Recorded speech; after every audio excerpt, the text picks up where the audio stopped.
Hello, everyone. My name is Dave Zapponi, and I'm the CEO of ECHO, otherwise known as the Educational Council of Homeowners. I want to thank you for participating in today's webinar, the 2021-2022 legislative session in review. ECHO is a statewide nonprofit association established to support HOA board members and engaged homeowners. Our mission is to foster a better quality of life in community associations through education, advocacy, and connections. For today's event, we have a few housekeeping items. You'll find these on your monitors now. Please take a moment to review them. Next, the chat icon is to be used to report technical issues and to communicate directly with other participants. It's not to be used to ask questions. Today, we have a large audience of HOA board members. We will do our best to answer your questions. During the presentations, we monitor the Q&A feature for questions. Please place your questions in the Q&A feature.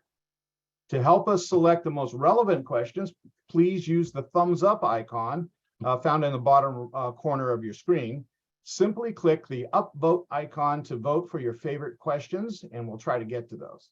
During the second session, we will ask questions curated and submitted in advance by many members of our participants and our board members club. We will try to address questions from the audience if time permits.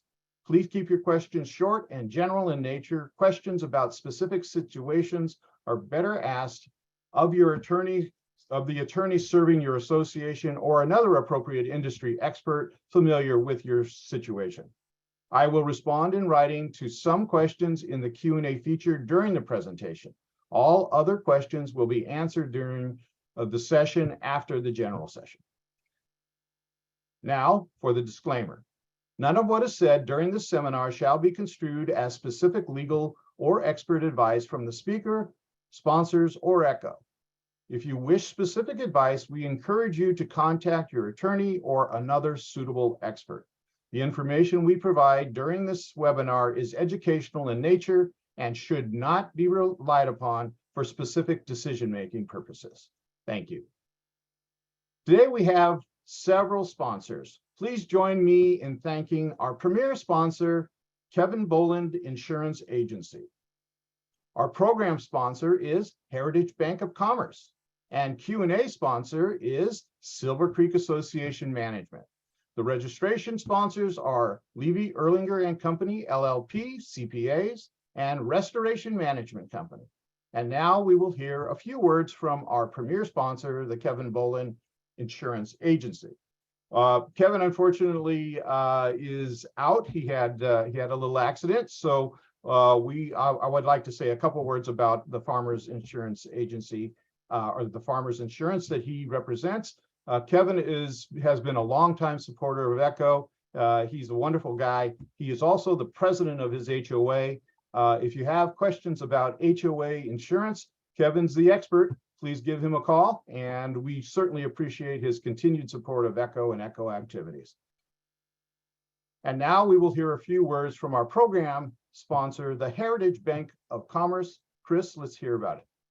Hi everyone. Great seeing you today, and I'm delighted to be here. As a lot of you may know, we are a full HOA service provider and provide fabulous banking services to you. Of interest, our interest rates for CD placement are really great, so you should check that out. Give us a call or email. And of course, we do quite a number of HOA loans. A lot of them are catering to the SB 326 for balcony repairs and other wood structures. We're starting to see a lot of movement on that. So give us a call. We'd love to talk to you about that and help you out. So thank you.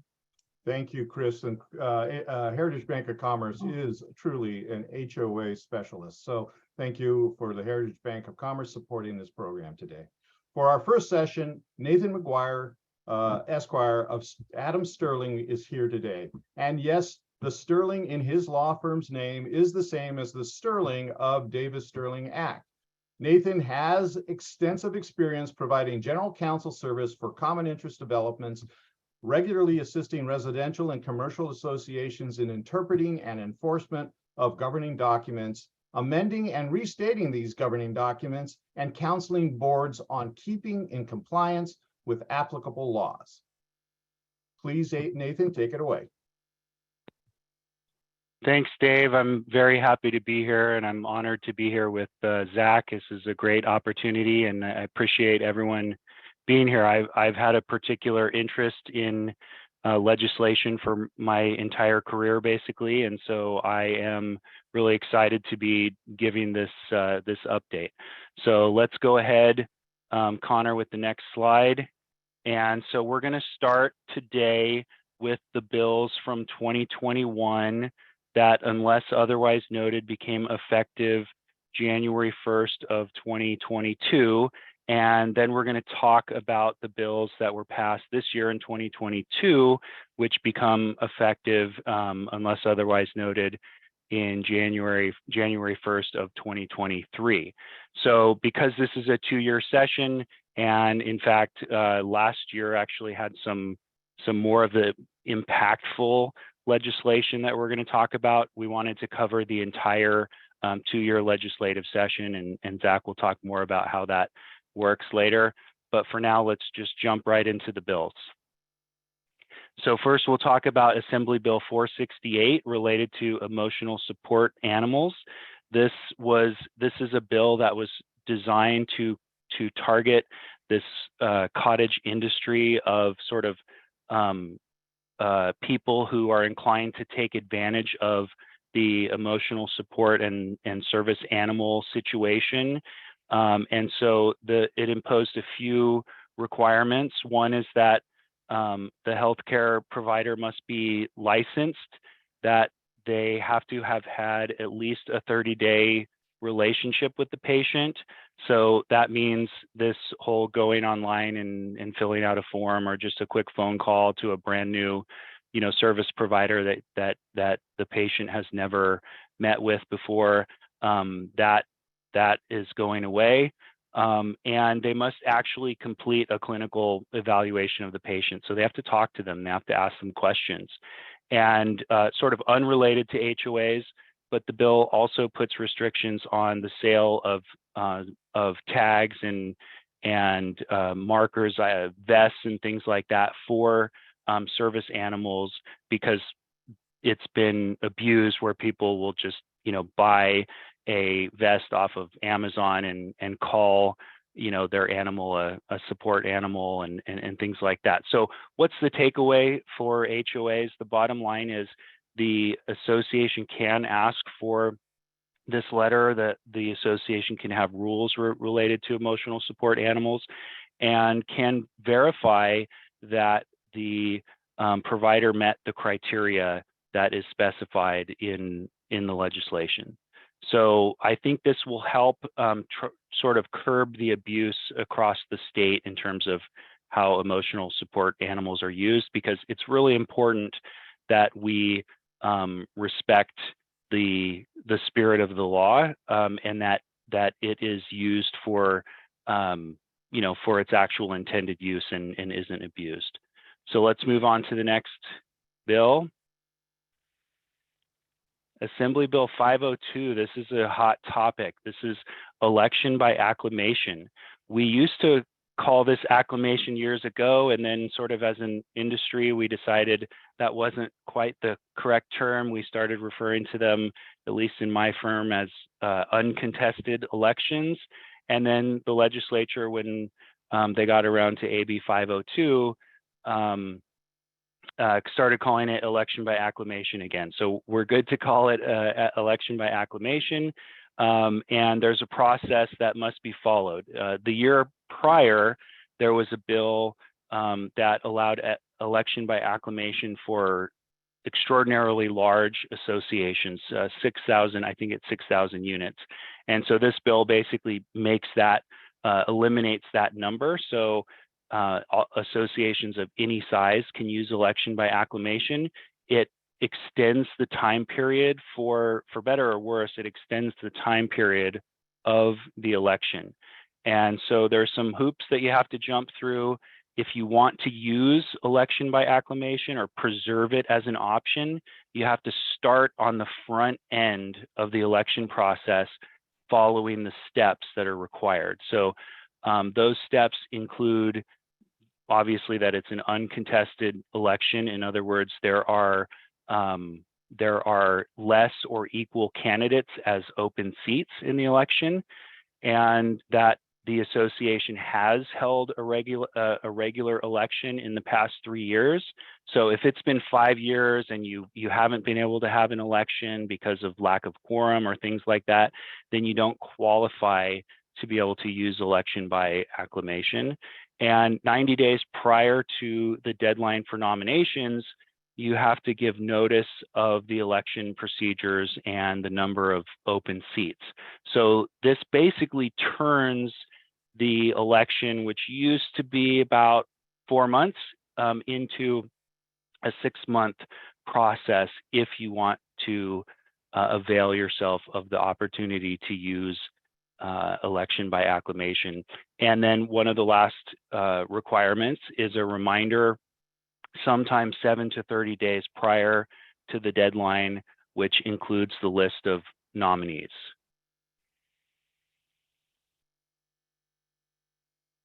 Now, there's several bills that we're going to talk about because, frankly, 3, 4, 5 years ago were some of the most impactful bills that we've seen in a long time in community associations, including SB 323 and SB 326 and AB 2912.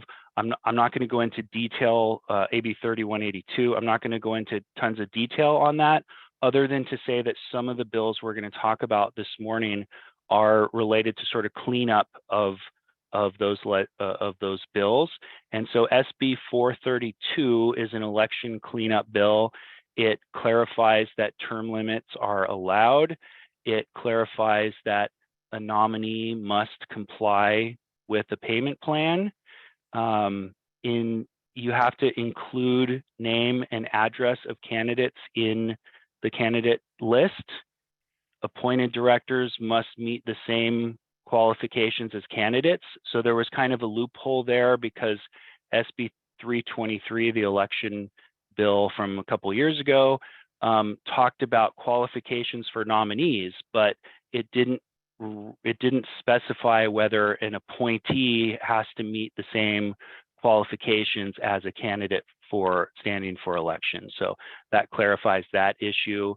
And then it eliminates, thank goodness, the pre-ballot notice requirement for non-director elections. It just didn't make sense to send a pre-ballot notice for other types of elections other than director elections. So this is a good bill that sort of helped answer some questions that we had about the new election procedures under, or the additional requirements under SB 323.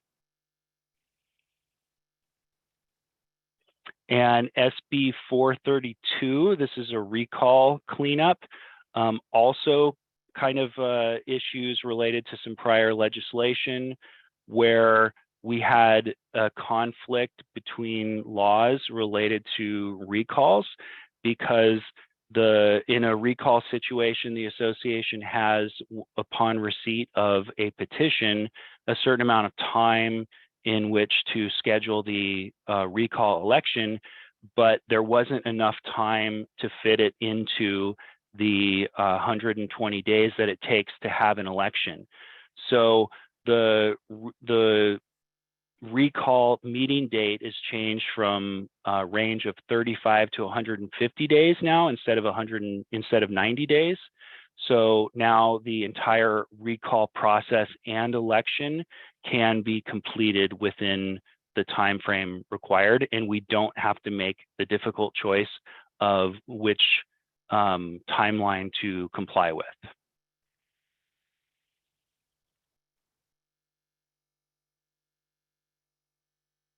All right, I love this bill. This is Assembly Bill 611. It's the Safe at Home program. The Safe at Home program is a program that's been around for a long time. I think it was in the mid 90s when it was created. I could be wrong, but I've looked up the program before, and I think that's what I remember. And basically what it does is it protects victims of domestic violence and sexual assault, stalking, human trafficking, elder abuse, etc., from those who would do them harm by using the Secretary of State as the agent for service of process and the receipt of mail.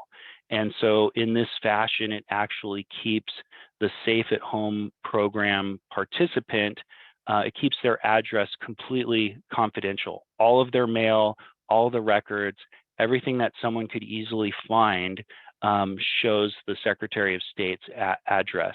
And so this bill simply clarifies that associations have to respect, oh, thanks, Dave, 1999, I was close. So this bill implements the program in homeowners associations. So associations have to use the address that's designated by the Secretary of State as the participant's address, and for all purposes of mail communications, and also withhold and redact information from any of the association's records which are available to other members. So that way they can't be tracked or found in some easy fashion. The last thing we want to do is to have somebody Google and find a membership directory, or be able to go to some place where they suspect that somebody lives and just sort of look on the board or look in the directory and find somebody easily that they're looking for. So this helps implement that program within homeowners associations, which is a great endeavor. The takeaway for associations is you should be aware of this. Talk to, whether it's the secretary, whether it's the manager, whoever it is that's responsible for the record keeping in the association, to make sure that they're aware of this. Be prepared for it if it comes, but someone, you don't have to know this. Someone will, if they're a participant in the program, they'll make the request. They'll let the association know that they're a member, and then at that point, the association should take very considerable steps to make sure that the program is implemented appropriately.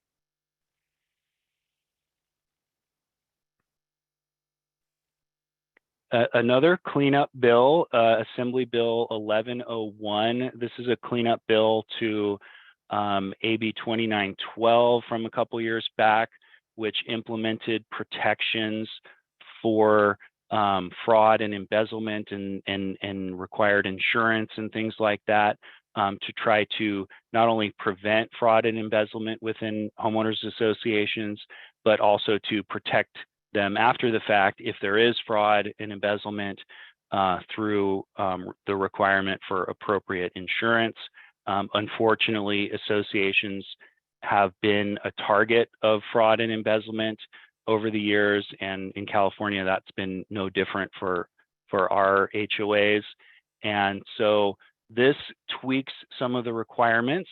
There was one requirement which was based purely on a percentage, the threshold of an association's combined deposits, and it didn't make sense because the number was constantly going up and down. And so if an association was teetering right on that line, sometimes it applied, sometimes it didn't, just depended. But basically, associations are required to have written board approval for transfer of funds of a certain amount. And so what AB 1101 does is it changes the amounts. We had some tweaks based on the size of the association. So for 50 units or less, the threshold is $5,000 or 5%. And this is based on the budget, not based on combined deposits. So that number is the number for the entire year. It doesn't go up or down or meet or exceed that threshold, throughout the course of the year. And then for 51 or more units, the threshold is 10,000 or 5%. And the other thing the bill clarifies is that managers are allowed to deposit HOA funds in credit union accounts protected by National Credit Union Insurance Fund.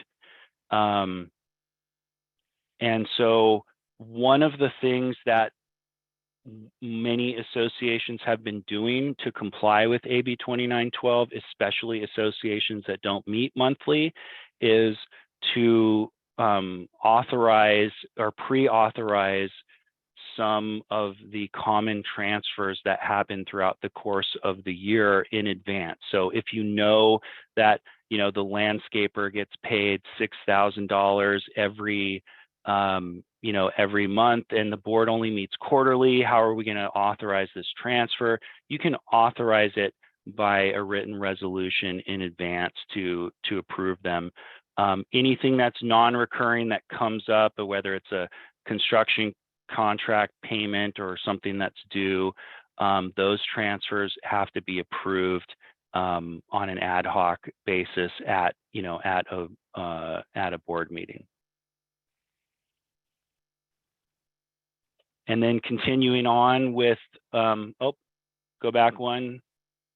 There we go. Continuing on with AB 1101, the bill clarifies that management companies can't commingle funds with from HOAs with each other or with the management company funds. Some management companies used to do that. That's no longer allowed. And then there was some confusion under AB 2912 what fidelity bond meant. And so that was clarified to mean crime insurance, employee dishonesty coverage, fidelity bond, or equivalent. So it's pretty clear now. We ran that language has been run by insurance professionals, and I think we now know that everybody understands what that is. It also clarifies that the insurance has to cover computer fraud and funds transfer fraud. So this is going to protect associations in the event that the considerable steps that they're taking to prevent fraud and embezzlement are not met. Since we've talked a lot about AB 2912, I'll just add that one of its requirements was that boards review the financials on a monthly basis. This is to keep those who would be in a position to commit fraud or embezzlement in an association honest, because the transparency is there for the records. The board members are looking at them every month, including bank statements and the like. So it's not just financials that are prepared by whoever prepares the financials.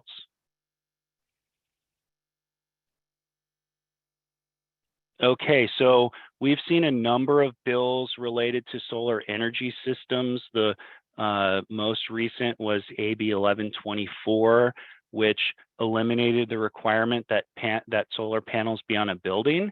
So now basically it makes it easier for an owner to get approval from a local jurisdiction, and it makes it harder for an association to regulate where the panels go. Basically, they can be on solar racking, solar mounting, elevated support structures, and they don't have to be on the roof of a building. They can be mounted on the ground. And so I think we're going to see, as a result, more and more solar panels. We've been seeing them for a lot of our clients on sheds and gazebos and things like that. So that, just be aware that this is a trend, and I expect we'll see more solar bills to come. All right, so AB 1466, this bill did a couple things related to discriminatory restrictions. This is what you see on the screen now is what every association should see on the front page of their recorded documents. This is a requirement for any recorded document. Unfortunately, we have a history in the United States and in California where discriminatory restrictions were included in some sets of older CC&Rs in particular. And this clarifies that if the document contains any discriminatory language, that it doesn't apply, that it's not enforceable. And this bill makes it easier for parties, including buyers and real estate agents and title companies and the like, to go through a process to request that the language be stricken from the governing document and then re-recorded without that language. And then finally, this bill adds age as a on the list of bases which would constitute discrimination. There is an exception, of course, for authorized age-restricted senior housing communities that are compliant with state law. They are allowed to have provisions which require 55 and up and the like.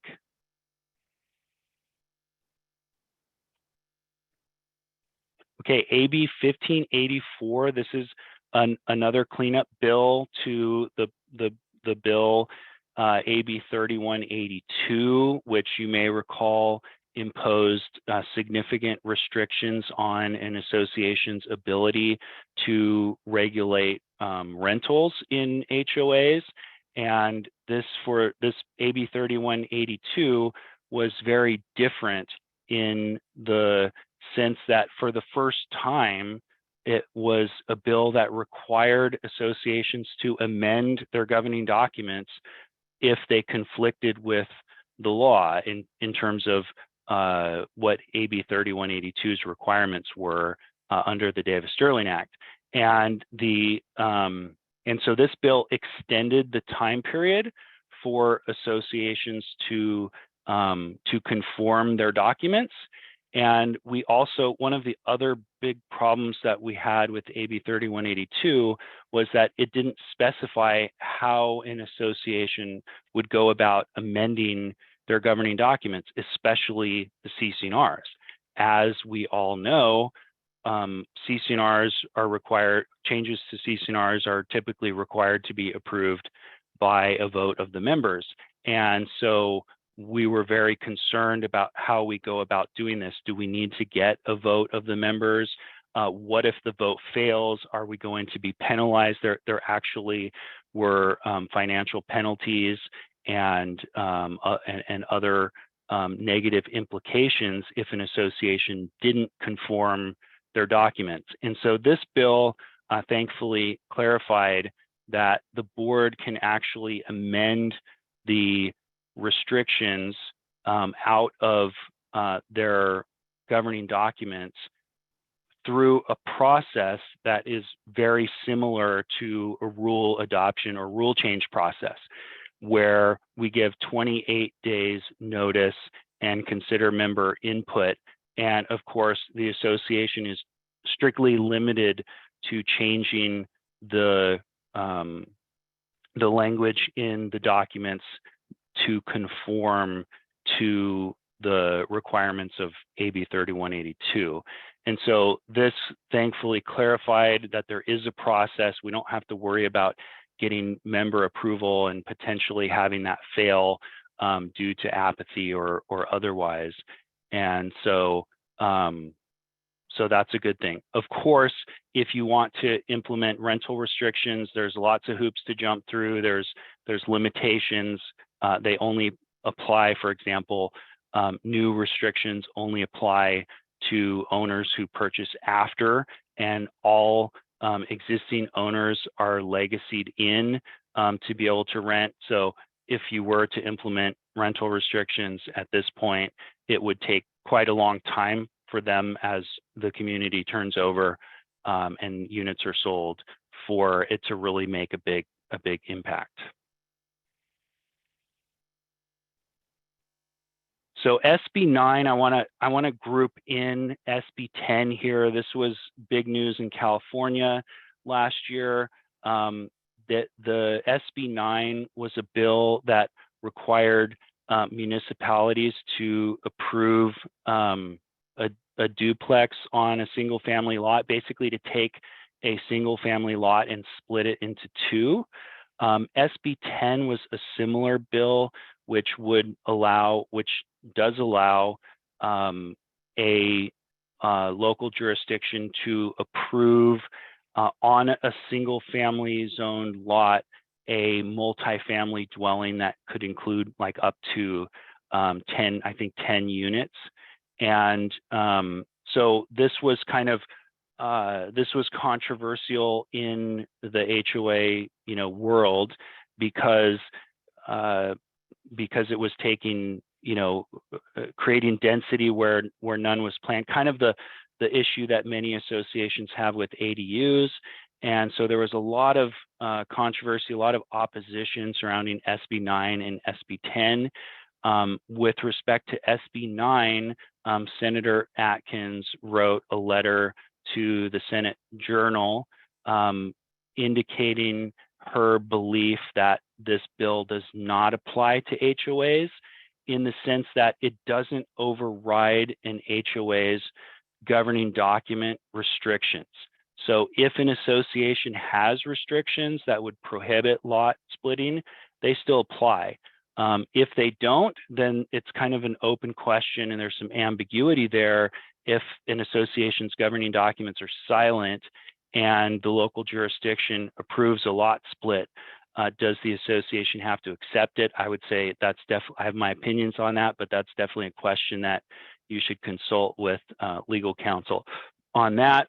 And with respect to SB 10, Senator Scott Wiener was able to, he was convinced by groups to include a specific exclusion in SB 10, indicating in the language of the bill that it doesn't apply to HOA. So same thing as SB 9, it doesn't override an association's governing documents or void or make them enforceable like many laws do. And so you're stuck with what is in the governing documents. Is there a restriction which would prohibit the placement of a multifamily, apartment building or condo unit, on a single family lot?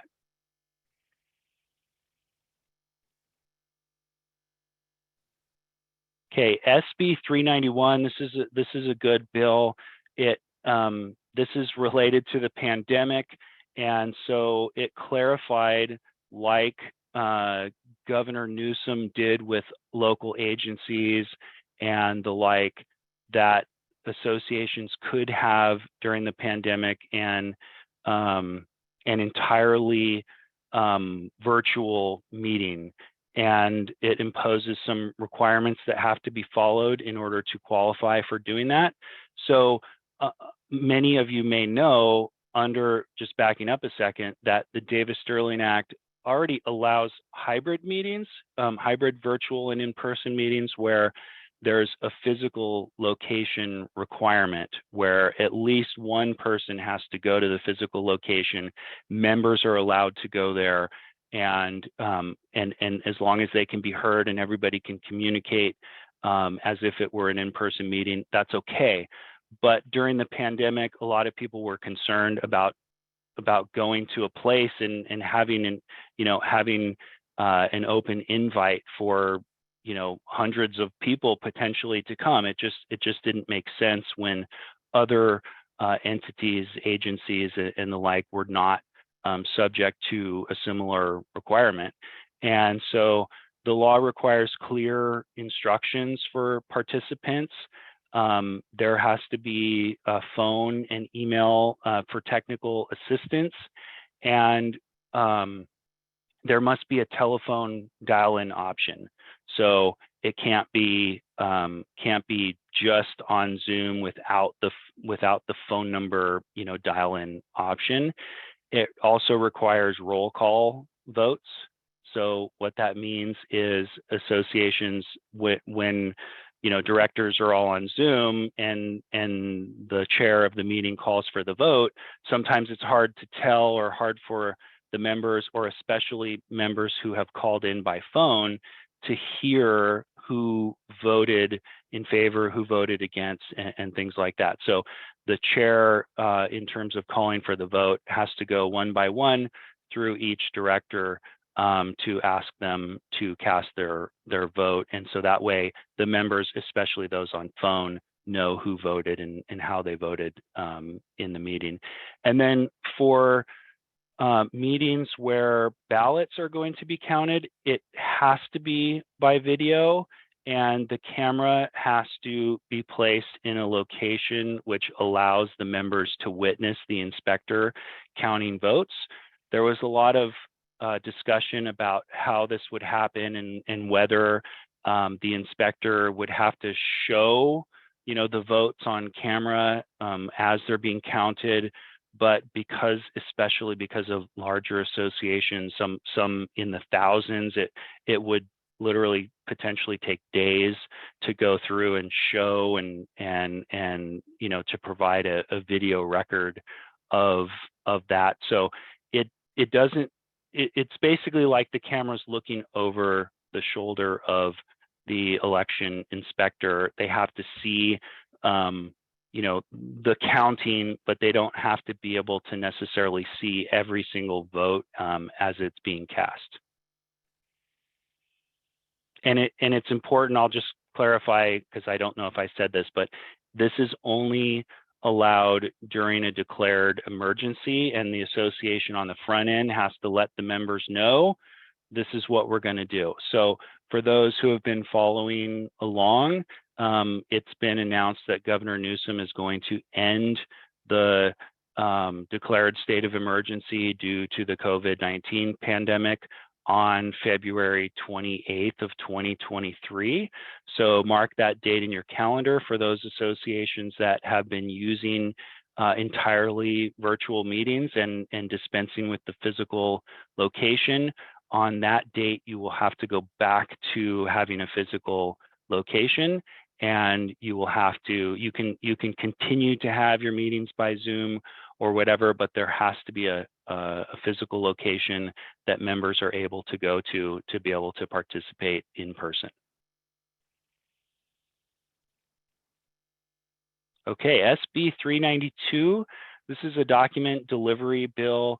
It's part of the legislature's attempt to evolve associations. We have members that are great with technology. We have members that are not so great with technology. And there's been this constant, push and pull, because many associations are wanting to use technology in a better place, in a better way, more efficient in terms of websites and email and things like that. And we've been able to utilize an email list for sending notices out if people opt in.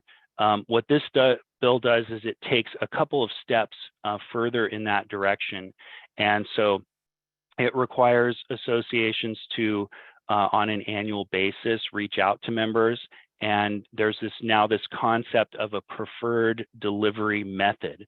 And so members can select either by mail or email or both.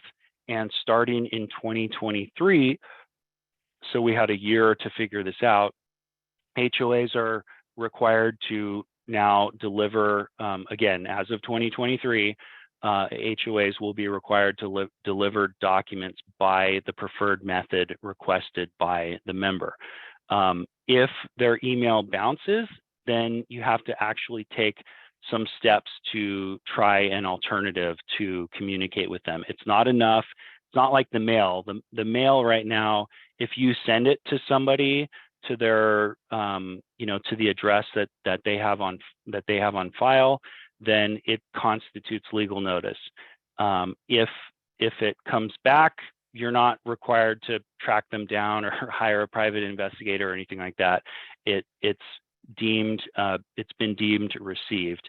That's not going to be the case with email. So if you get an email bounce back or some indication that it wasn't received, then you have to try an alternative. So presumably if you have their mailing address, then you'll use that to try to communicate with them, maybe get an updated, or call them, get an updated email address, whatever the case may be. And for better or worse, general delivery, which is the type of delivery that is, generally community-wide notices, where typically they can be sent out by mail, but they can be posted in a location that everyone has access to, like a bulletin board or in the elevators or things like that, depending on the type of community. And so now, if an association specifies its website address in the annual policy statement, which is part of the annual disclosure package, then the association can use posting on the website as general delivery.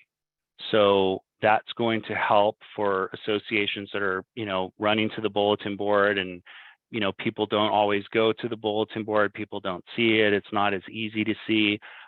Many associations, which I think is a good practice, also send them out by email for anybody who's signed up to receive notices by email, because typically these are things that the legislature has kind of determined in terms of general delivery versus individual delivery, that maybe not everybody needs, maybe not everybody wants. They can request notices be sent by individual delivery in all cases, but most people don't necessarily want to receive all these notices that are posted.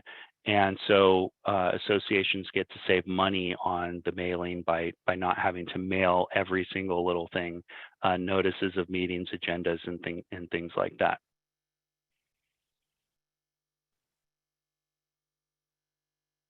Okay, so SB 607, I don't know that this is an important bill or that it adds too much, but going back to SB 326, which is the balcony inspection requirement bill, or actually I should say exterior elevated structures, because it's not just balconies. Oftentimes we call it the balcony bill, but it's not just balconies. It can be stairways and walkways that are attached to the building and things like that. So this just clarifies that inspectors, it deletes this language from the health and safety code that it seemed to require that the contractor who serves as the inspector can't also do the work, can't also offer to do the repairs. That's no longer the case. For better or worse, there's arguments on both sides, I suppose.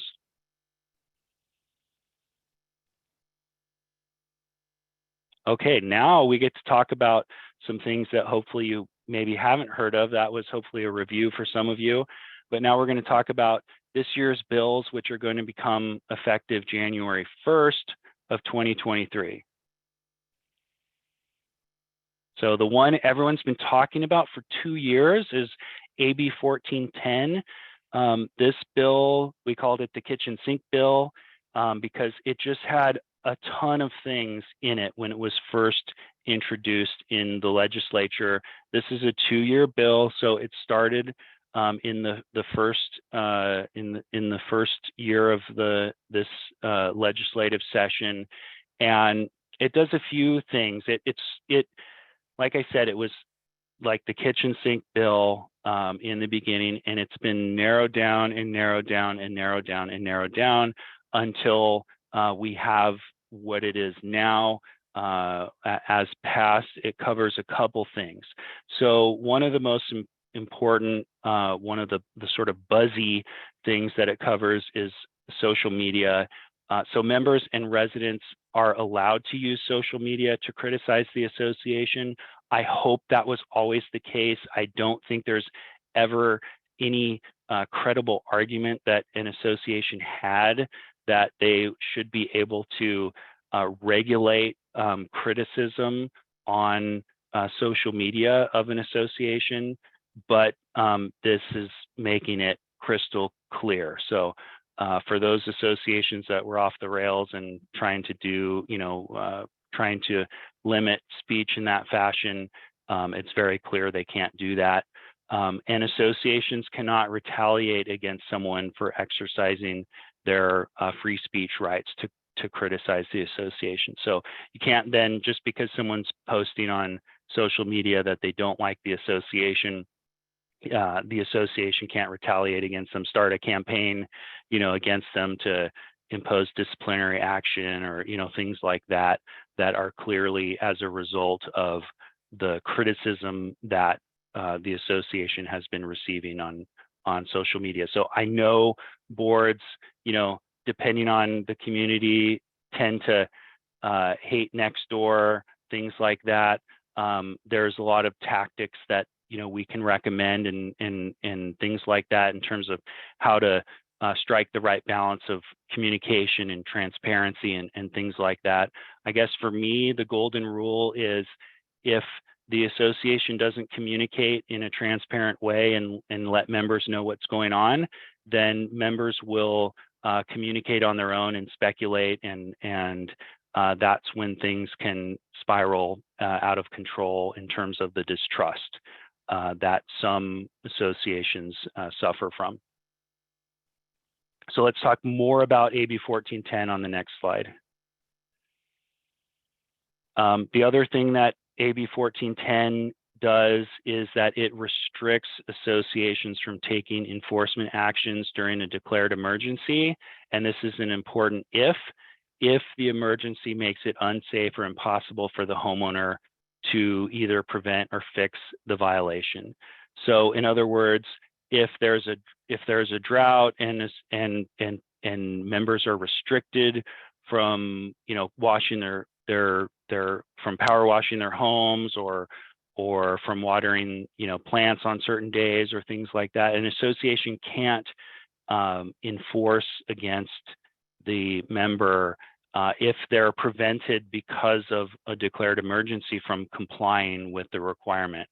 So obviously this was important during the pandemic, and I guess this was necessary because some associations were, trying to get members to repaint their houses when during the pandemic, maybe, they couldn't get contractors or contractors weren't allowed to be working, or because of the stay-at-home orders or things like that. So that will be obviously changed significantly, especially now as the pandemic has gone on and restrictions, for better or worse, have been significantly loosened.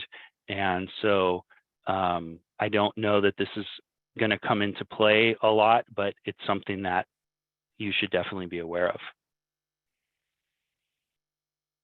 And the last thing with AB 1410 is it's a little bit of cleanup to AB 3182, but just to summarize, associations can't require leases longer than 30 days. This is related to the previous year's 3182, and can't prohibit leases longer than 30 days. That comes from AB 1410.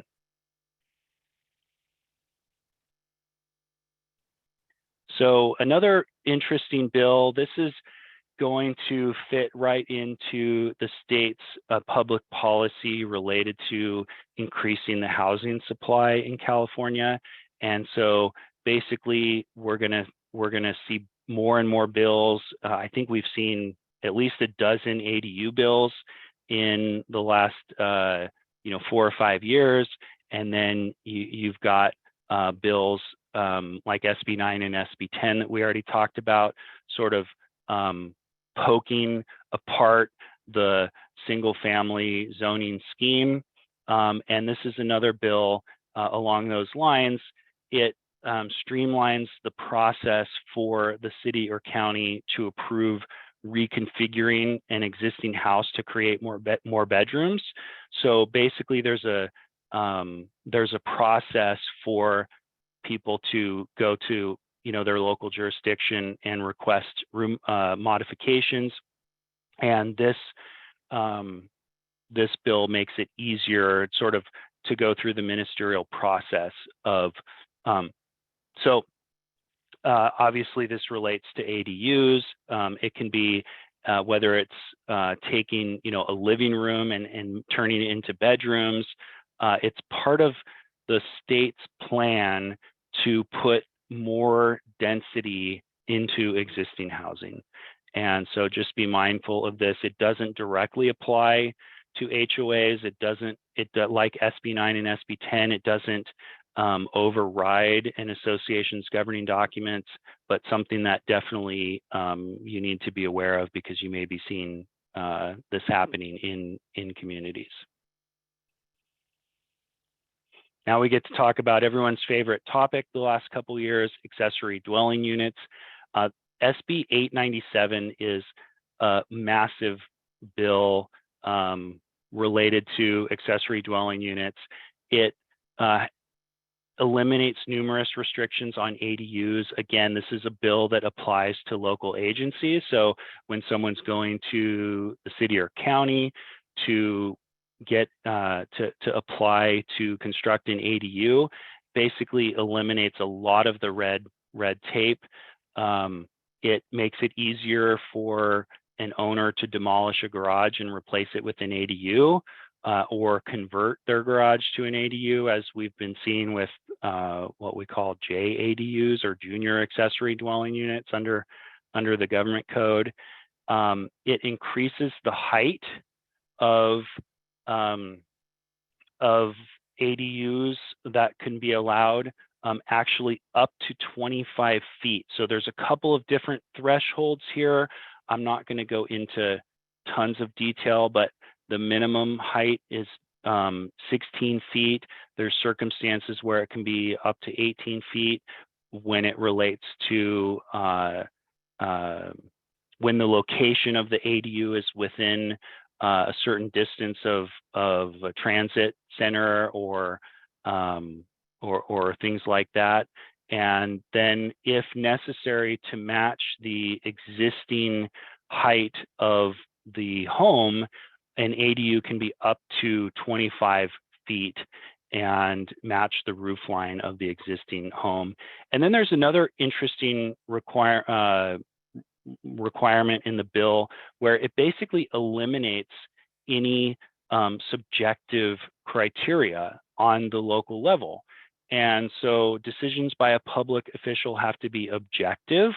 The word objective is defined in the bill, but basically this means that the local jurisdiction doesn't get to look at whether the ADU is ugly, whether it's harmonious, whether it matches the color scheme of the homes in the community or the home on the lot. But there's nothing to prevent an HOA from doing those things. As we learned from AB 670, which was the bill from a few years back, which voided governing document provisions and prohibited associations from stopping the construction of ADUs. We know that that bill allows associations to impose reasonable restrictions as long as they don't stop the construction or unreasonably increase the cost of the construction. So we can still make owners go through the application process and get architectural approval for the ADU, and the association can weigh in and have requirements for the color, for the style of construction, things like that, that don't actually amount to a denial of the ADU, even though the local jurisdiction is not in a position to do that.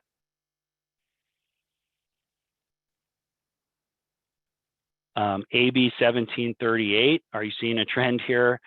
We've had a lot of solar bills, we've had a lot of ADU bills, and we've had a lot of electric vehicle charging station bills the last 5 years or so. This bill is kind of an interesting bill because it merely directs the Department of Housing and Community Development to research and develop standards for installing level 2 stations in existing multifamily dwellings. Basically because the legislature is looking out there, there's a desire to have more level 2 charging stations throughout the state, and and we're requiring that they be installed in new construction. But when you look out into the communities, most people are living in communities that have already existed for a number of years. And so the legislature here is trying to figure out how to get more charging stations into existing communities. And so the requirement is designed to be implemented in the next triennial edition of the building code, which, because it's every 3 years, because it was just done in 2022, the next building code won't come out until 2025. And so for the next 3 years, we're going to see what happens as the department is developing standards for charging stations in existing multifamily dwellings. And what we think will happen, I don't know if this will apply to condo projects in California, or if it's just going to be apartments or the like. But basically what's going to happen is, if you have to go to the city to get a permit for reconfiguring the parking or doing work on the parking lot, then the local jurisdiction is going to say, yes, we'll give you a permit, but you also have to, as part of the work, install level 2 charging stations. So that's probably where this is headed. It's kind of like if you're remodeling your bathroom, you have to install low water use fixtures and things like that. So they're basically going to take advantage of that permit process. You need something from us, we need something from you, kind of thing. So SB 908 was the debt collection licensing bill that from 2020, and it required all debt collectors in the state of California to become licensed in order to be debt collectors. And there was a lot of confusion in the industry about whether or not this licensing requirement would apply to the various people who participate in the collection process in the collection of delinquent assessments, or even non-delinquent regular assessments along the way in the association sort of collection process. And would it be managers? Would it be board members? What does it only apply to pre-lien letters or people who are filing liens? We really didn't know. And so fortunately this year, after the requirement came into effect, the California Department of Financial Protection and Innovation, which oversees the debt licensing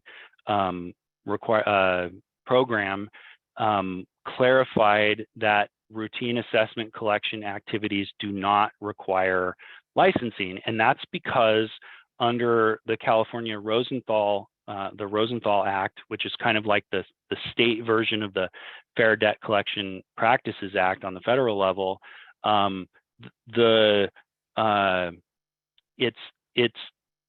debt collector is defined a little differently. It's based on whether or not someone is collecting on what's called a consumer credit transaction. And so the Department of Financial Protection and Innovation basically said assessments are not a consumer credit type of debt.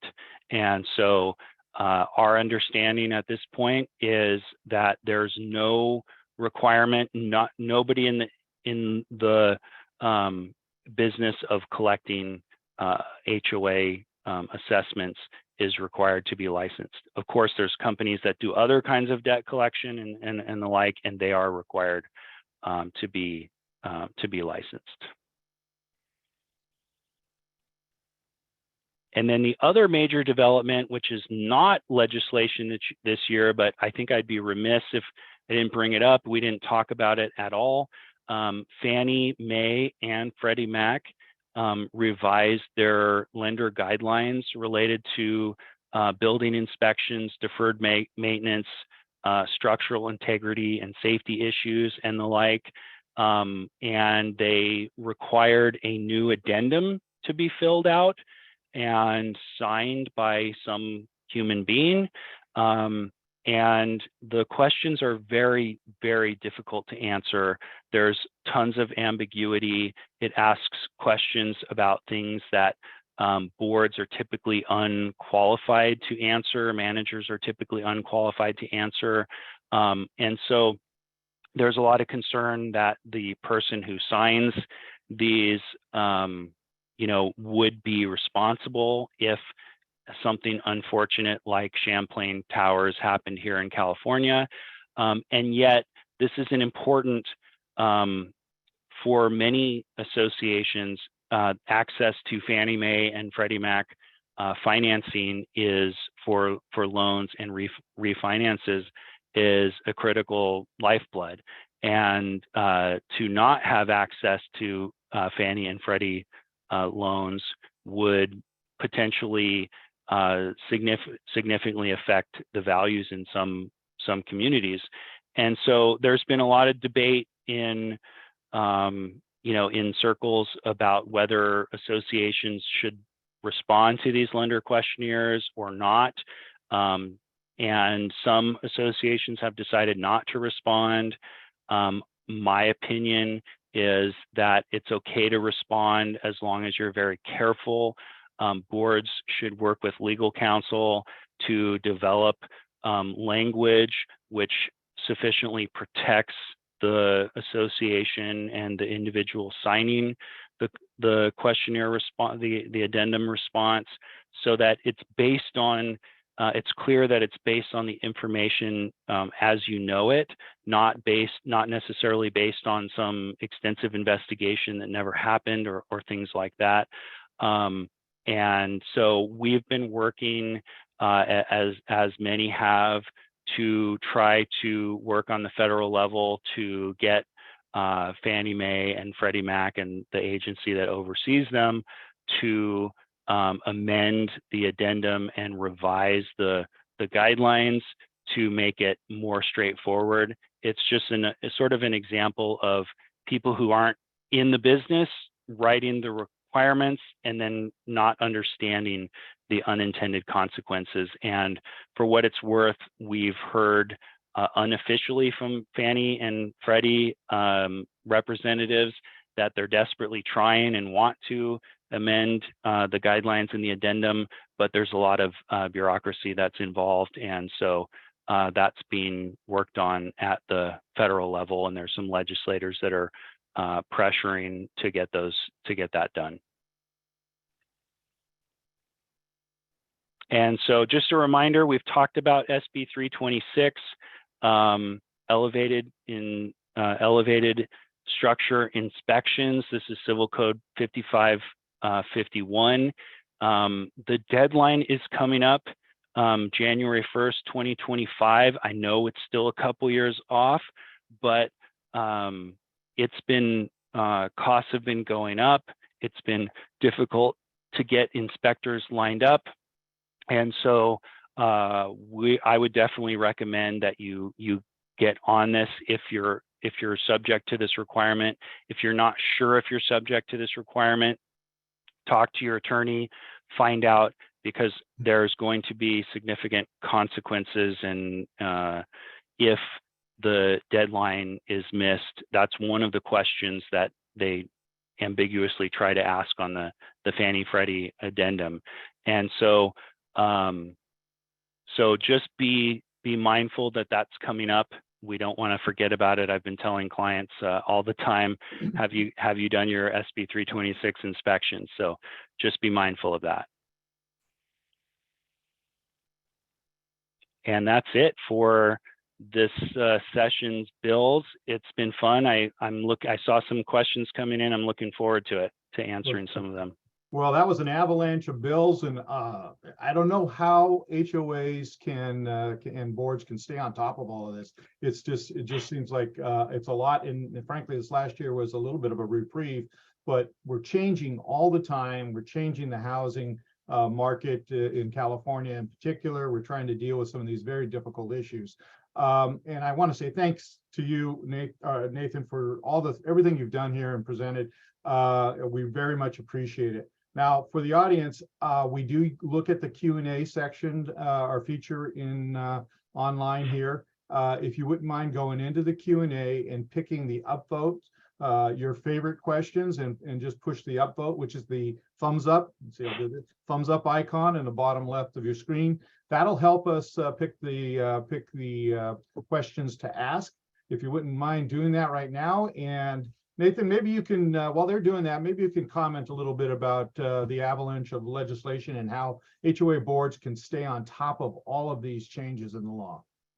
Yeah, it's really, really important to be educated. It's really important for boards to be involved in an organization like ECHO, where we can get these materials, know that what's out there.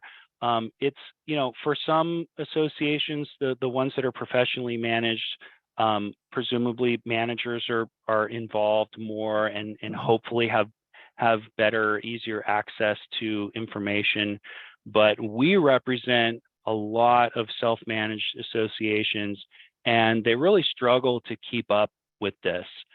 Because of our website, I was joking with Dave and Zach about this yesterday when we chatted, but we are surprised that we still have a lot of clients coming in the door who haven't adopted the election rules that were required way back in 2006 when the election laws kind of first changed to require rules and the double envelope secret balloting system and the like. And then with SB 323, associations had to amend their rules again. And so it's surprising the number of associations throughout the state that have never heard of the Davis-Sterling Act, don't know what election rules are, and they kind of get away with it for a while until it becomes a problem, until there's a controversy. And it's really, really important, I think, to be proactive as opposed to reactive, because oftentimes it's too late. By the time you're in a dispute with an owner, or there's something going on, disagreement on the board level or things like that, it's very hard because sometimes mistakes have been made. There's a lot of hoops to jump through. I've had 4 phone calls in the last between Wednesday, Thursday, and Friday about uncontested elections, saying, can we do election by acclamation? And the answer is no, typically, because they haven't complied with the requirements of the new acclamation bill. And it's because they just didn't know. They just didn't know about it yet. And so hopefully as time goes by, more associations learn about these things, but it's very expensive. It's very costly to make mistakes, and it's unfortunately hard to keep up. So that's one reason why I greatly appreciate ECHO's involvement in the industry, because it's the organization that is trying to educate boards and homeowners at the community level. Mm-hmm. Well, thank you for that. I appreciate your comment. Very well spoken. This Q&A session is sponsored by Farmers Insurance, the Kevin Boland Insurance Agency, and Silver Creek Association Management. I want to say thank you to them again for making this possible for everyone to participate. So let's go ahead and bounce on over to the questions, and we have about 20 minutes for questions and answers. If the meetings are in person, do you have to allow a dial-in or Zoom option for members? How about board members? Can they dial in, I assume? Yeah, they can. You don't have to allow a dial-in or Zoom option. Going forward, the only thing that's required is the in-person requirement. It's completely optional for associations to, after the declared state of emergency ends, it's completely optional whether associations want to have hybrid meetings or not. For what it's worth, and Zach may be able to speak to this, but I would be surprised if we didn't see legislation in the next couple of years to make virtual meetings permanent and no longer based on a declared state of emergency. Because what we've learned these last couple of years is that people love these Zoom meetings. We've had greater participation in almost every situation, more transparency, and because of the dial-in option, it's not like, I mean, I think the argument against virtual meetings used to be, well, not everyone's tech savvy, not everyone knows how to do Zoom. Well, one thing, a lot more people know how to do Zoom now, number one, and number two, everybody has a telephone. So, you know, with the specific requirements for roll call votes and things like that, I think it's much more palatable to everybody to have virtual meetings with a telephone dial-in option, roll call votes, and things like that. I think that for me, there's no reason that we shouldn't be supporting, you know, virtual meetings. It just has been a great benefit. And people have gotten involved who have never been able to be involved before or attend meetings and things like that. Yeah, and I'll echo that, because the involvement has increased dramatically. But there are some people that like to be there in person, and having the ability to be in person is a nice thing to do, and be able to see people and see their bodies and what have you. That's use of their nonverbal cues. So in any case, if you have a meeting, let's just take that one step further. Does the in-person location need to be convenient? I mean, could you have your in-person location in Southern California and have your actual HOA in Northern California? No, it should be in a convenient location. You know, depending on the association, obviously associations that have a clubhouse or a meeting facility, that's the easy way to go. Some associations don't have any suitable common area. It's just a patch of grass on, you know, around a monument sign or something like that. And so communities have to go nearby. Typically the bylaws spell out where meetings have to be held, and we often see requirements in the bylaws that meetings be held in, you know, within a certain distance or at a convenient location, a reasonably convenient location. I know some associations have meetings at restaurants and you know, pizza party locations where they typically have you know, birthday parties and things like that. We just, or libraries, we often have to get creative with where we can have meetings, but it should not be in a place that is difficult for people to get to. Okay, sounds good. Thank you for the answer. Anonymous attendee with 10 upvotes, so it's a popular question. If the HOA did not proceed with election by acclamation and doesn't get a quorum of ballots, the number of candidates are less than equal to the open positions. What are options, the options with regard to seating a board? That's a great question. So if in many communities, I represent some associations that haven't had quorum in a decade because of severe apathy. And so what happens is, if the election fails due to lack of quorum and it's not extended, because oftentimes, especially if it's close, we recommend that the association extend the deadline, allow for for more time for people to cast their votes, put the word out that quorum hasn't been reached, and encourage people to vote. Ideally we want the election to culminate in respecting the will of the voters. But if quorum is not achieved, then sort of the unintended consequence is that the board, the existing board, stays in place. Because under the Corporations Code, the directors serve until their replacements are elected and qualified. And so if a replacement is never validly elected, then they basically continue on a holdover term. And but what often happens if the election is uncontested, it means that you have some of the board members, either the only ones running are incumbents, in which case it's doesn't really matter, the outcome is the same, but there's nothing to prevent, at that point, anybody who wants off the board can resign, and the board can appoint basically whoever they want. For obvious reasons, it's very reasonable to look at the nominees who have submitted their nominations because they're actually interested in serving, for the board to appoint those members to fill the vacancies.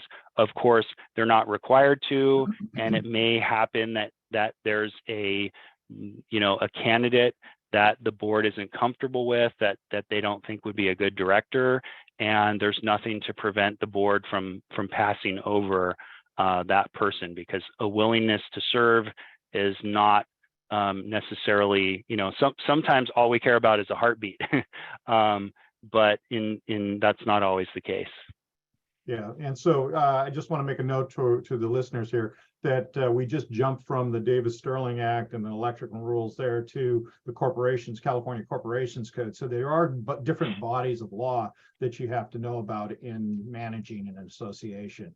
And also the governing documents, they normally would have something in the governing documents that says during an interim, a vacancy, because of death or injury or whatever, that most governing documents do have a way to appoint a person on the board onto the board of directors. That's right. Typically in the bylaws. Okay, let's go to the next question. Does the document delivery refer only to the annual policy audit and assessments, or are there other documents in the document delivery notifications?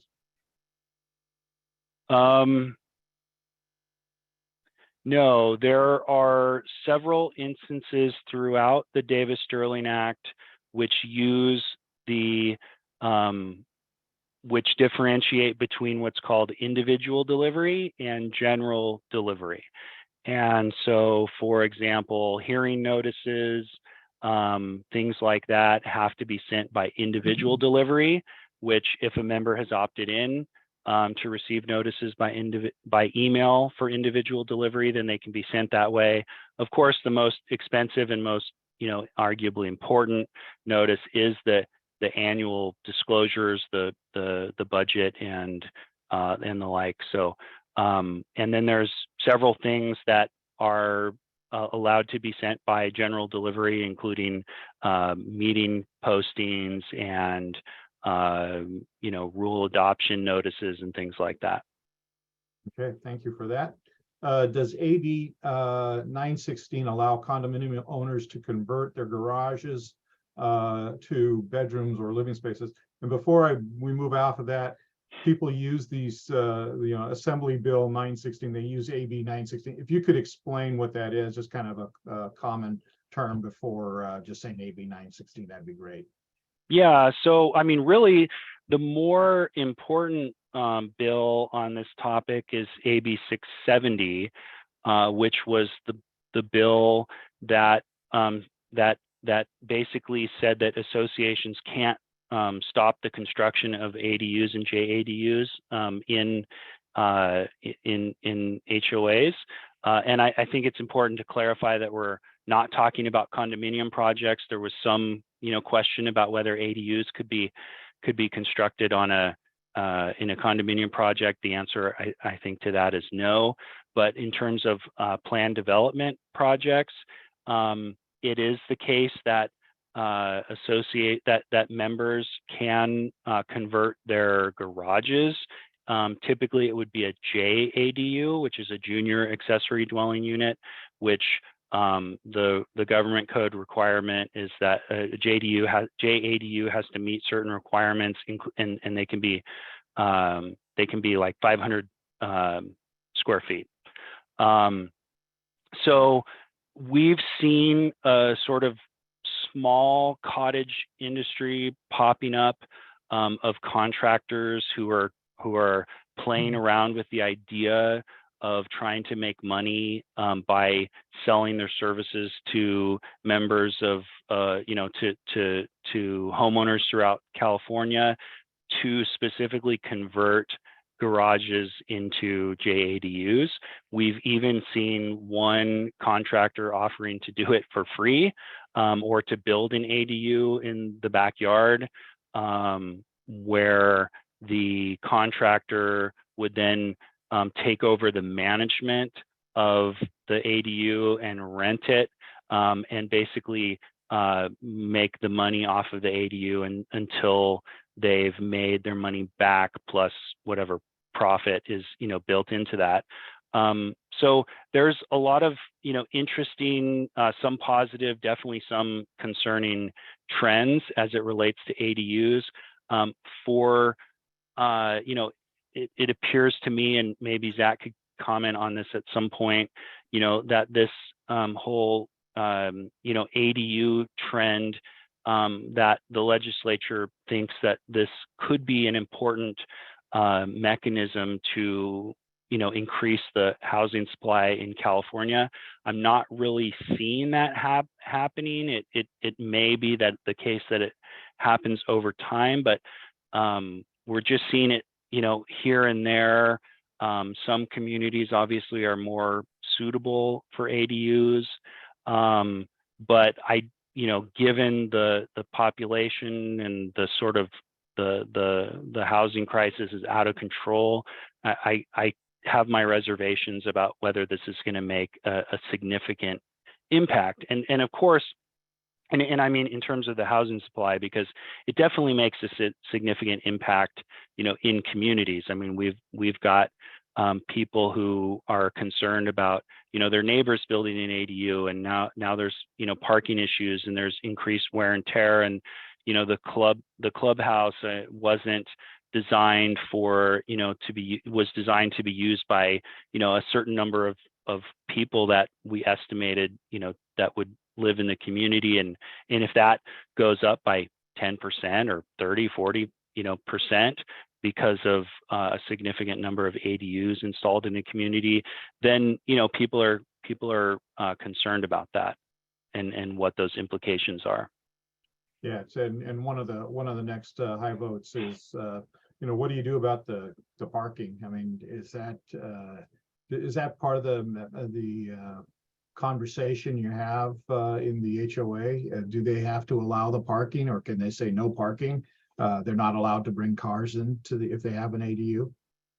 Yeah, one of the ADU bills recently basically said that you can't deny the construction of an ADU or JADU, based on the parking situation, and that members, as part of their application to construct an ADU, can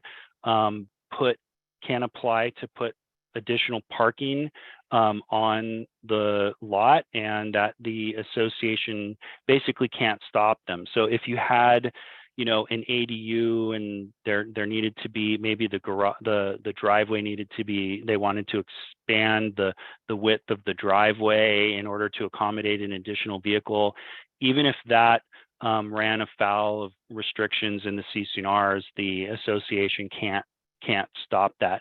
On the other hand, if in many communities, especially smaller lot subdivisions, there's just not, maybe there's space to squeeze an ADU on the lot, but then there's not space for parking, and if the parking situation is there's already a lot of cars on the street and things like that. So associations can they still can't park in, the red, they can't park in unauthorized areas and things like that. So some communities are going to have a tough time with the parking situation.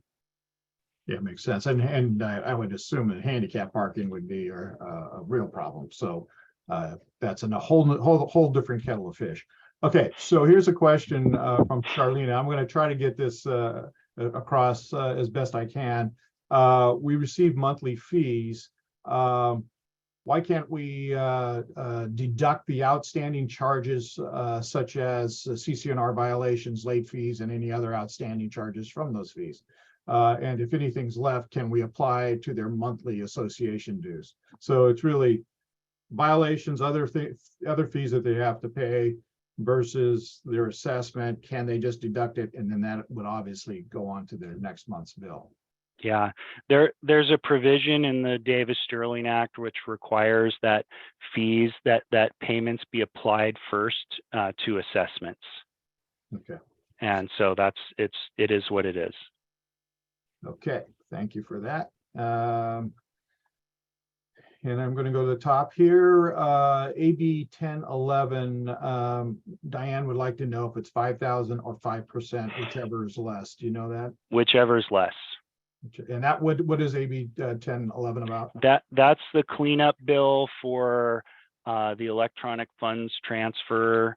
It was AB 2912. So there was the threshold for when written board approval is required for transfers. Okay, so it's whenever you make a transfer. There's another question about this. It's not necessarily how the transfer is made with a check or cash or anything. It's just the transference of the transfer of funds from one account to another account. Yeah. We had a lot of debate when AB 2912 was first passed and about what a transfer meant. Originally, when the bill was drafted and it was going through the legislature, it specifically said electronic transfers, and then that language was deleted. And the argument was basically that, as technology is evolving, maybe, and I guess we're seeing that with crypto now, what is electronic? It could have been confusing. And so they took out the word electronic and the bill passed like that. And then I kind of argued initially that it was only transfers from one account to another account, but the majority of the attorneys in the industry that I've spoken to, and conservatively, they're right. And we've advised our clients in most situations that it should be any time a payment or transfer of any kind is made that exceeds the threshold. So even cutting a check and signing it and putting it in the mail, if it's over the threshold, then we're considering that conservatively to require board approval. Perfect. Thank you so much. So Linda Radigan asks regarding AB 1410, which was just passed and now is law. What about members using email lists to criticize other members, the board, the HOA, and getting into arguments? This is a First Amendment question. I think there were several questions about this. Yeah, so AB 1410 doesn't specifically address email lists, but I know that this is common. Many members have gone and especially now that lists can be requested that include emails. I think it's absolutely fair game for members to criticize the board and the HOA, on social media, on email lists, in letters that are mailed. I think that's part of what we in this country, in this state, view as free speech. It's fair criticism. It's a healthy, typically, if it's done in a respectful way, it can be a really healthy thing for associations.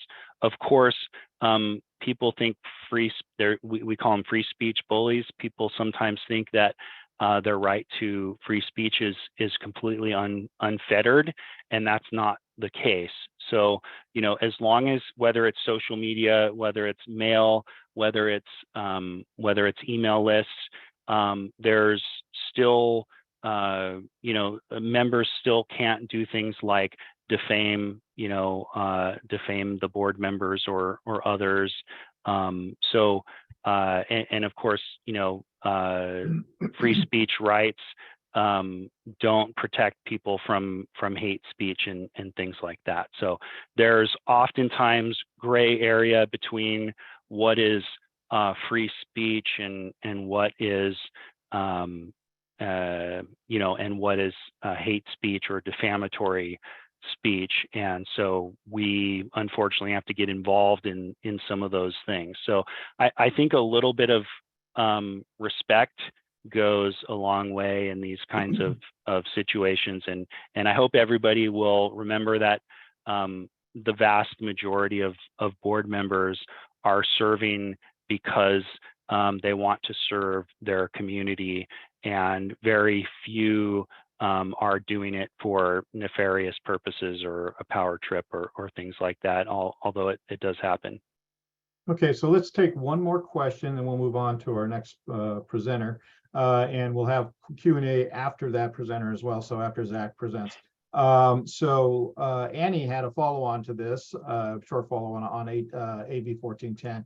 If members or board members have signed an agreement stating that they will not criticize former property management company, will that agreement still be in effect? Yeah, that just depends on whether or not it's often called a non-disparagement agreement.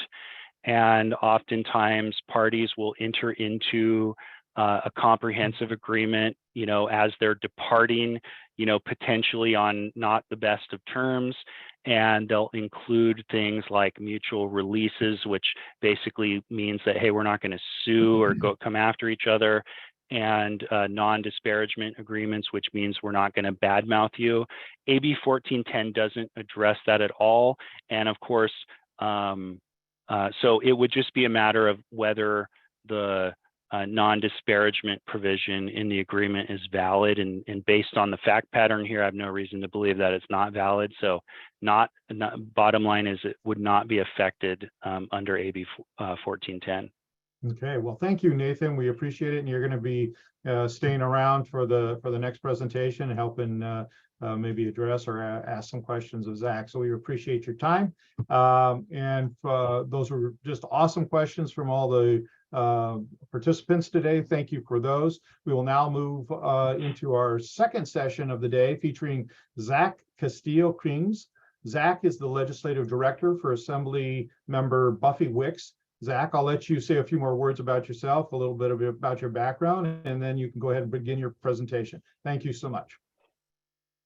Sure. Thank you so much, David and Nathan and other folks working on the back end for ECHO. I've been in the legislature for about coming up on my 20th year in 2023. There's a little bit of time in there where I left the legislature and engaged in more overt political activities, like helping get certain people elected. But for the vast majority of 19 years, I've been either an office assistant, a legislative aide, a policy consultant, or a legislative director to assembly members and senators. I'd like to talk a little bit today about the legislative process, the Housing Committee in particular, which my current boss is the chair of. And I'd like to talk to you a little bit about Assembly Member Buffy Wicks as well. Ultimately, it would have been great if she could have been here. And I'm sort of an extension of her team and am here on her behalf. So I'd like you to know a little bit about her background and why she's interested in and happy and proud to chair the Assembly Housing Committee. But I'll start with myself. I grew up in Southern California, went to school down there. I got here, as I said, in 2003, and important for you to maybe know about the legislative process and the staffers of which I am one.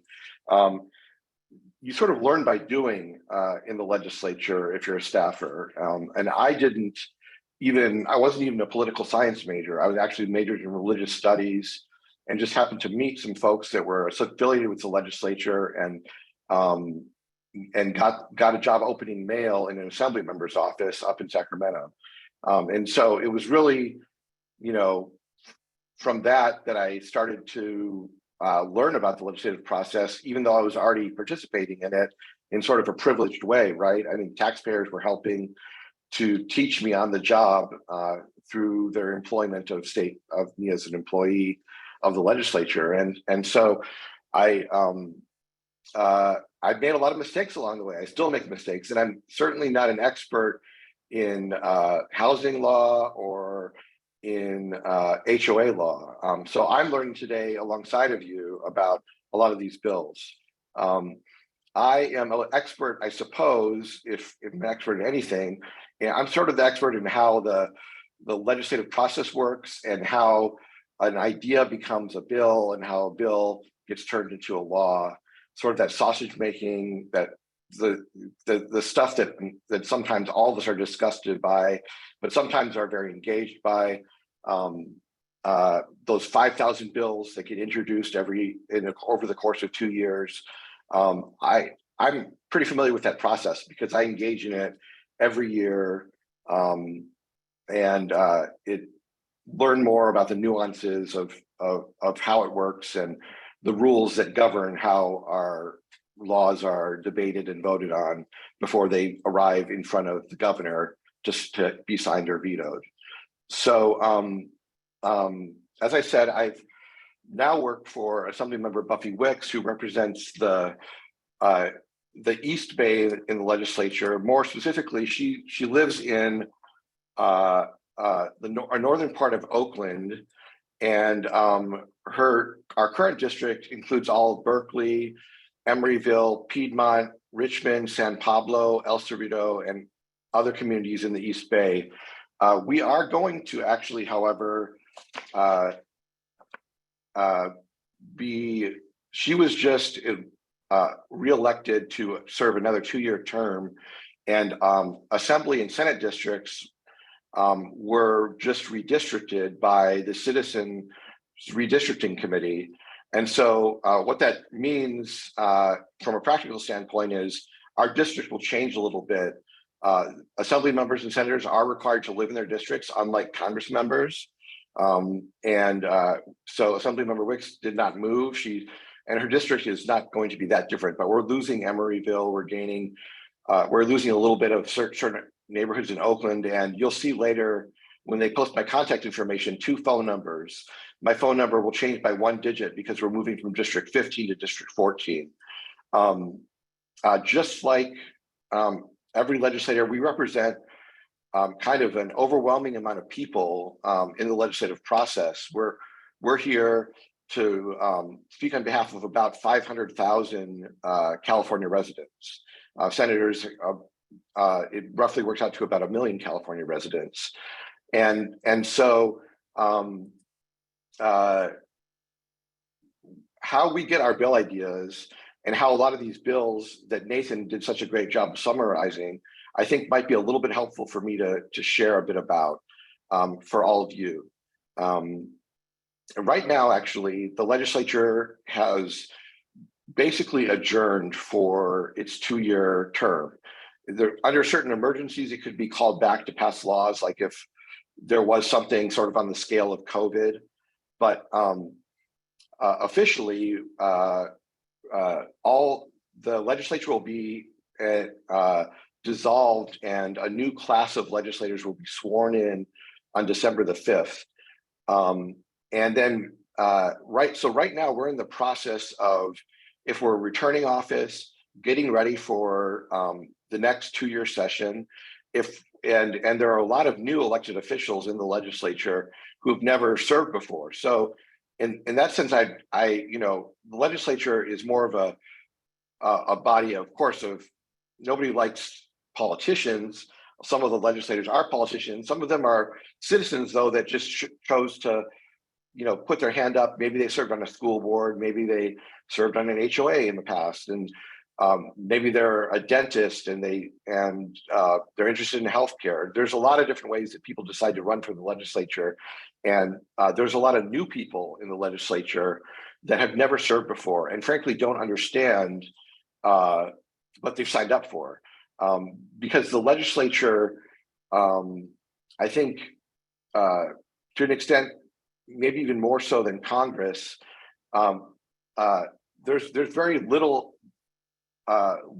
that's not a topic that we can't weigh in on. Obviously, we have to follow state and federal laws. We have to adhere to the federal and the state constitution. But legislators oftentimes come to Sacramento because they want to fix sort of a nuts and bolts problem that they have,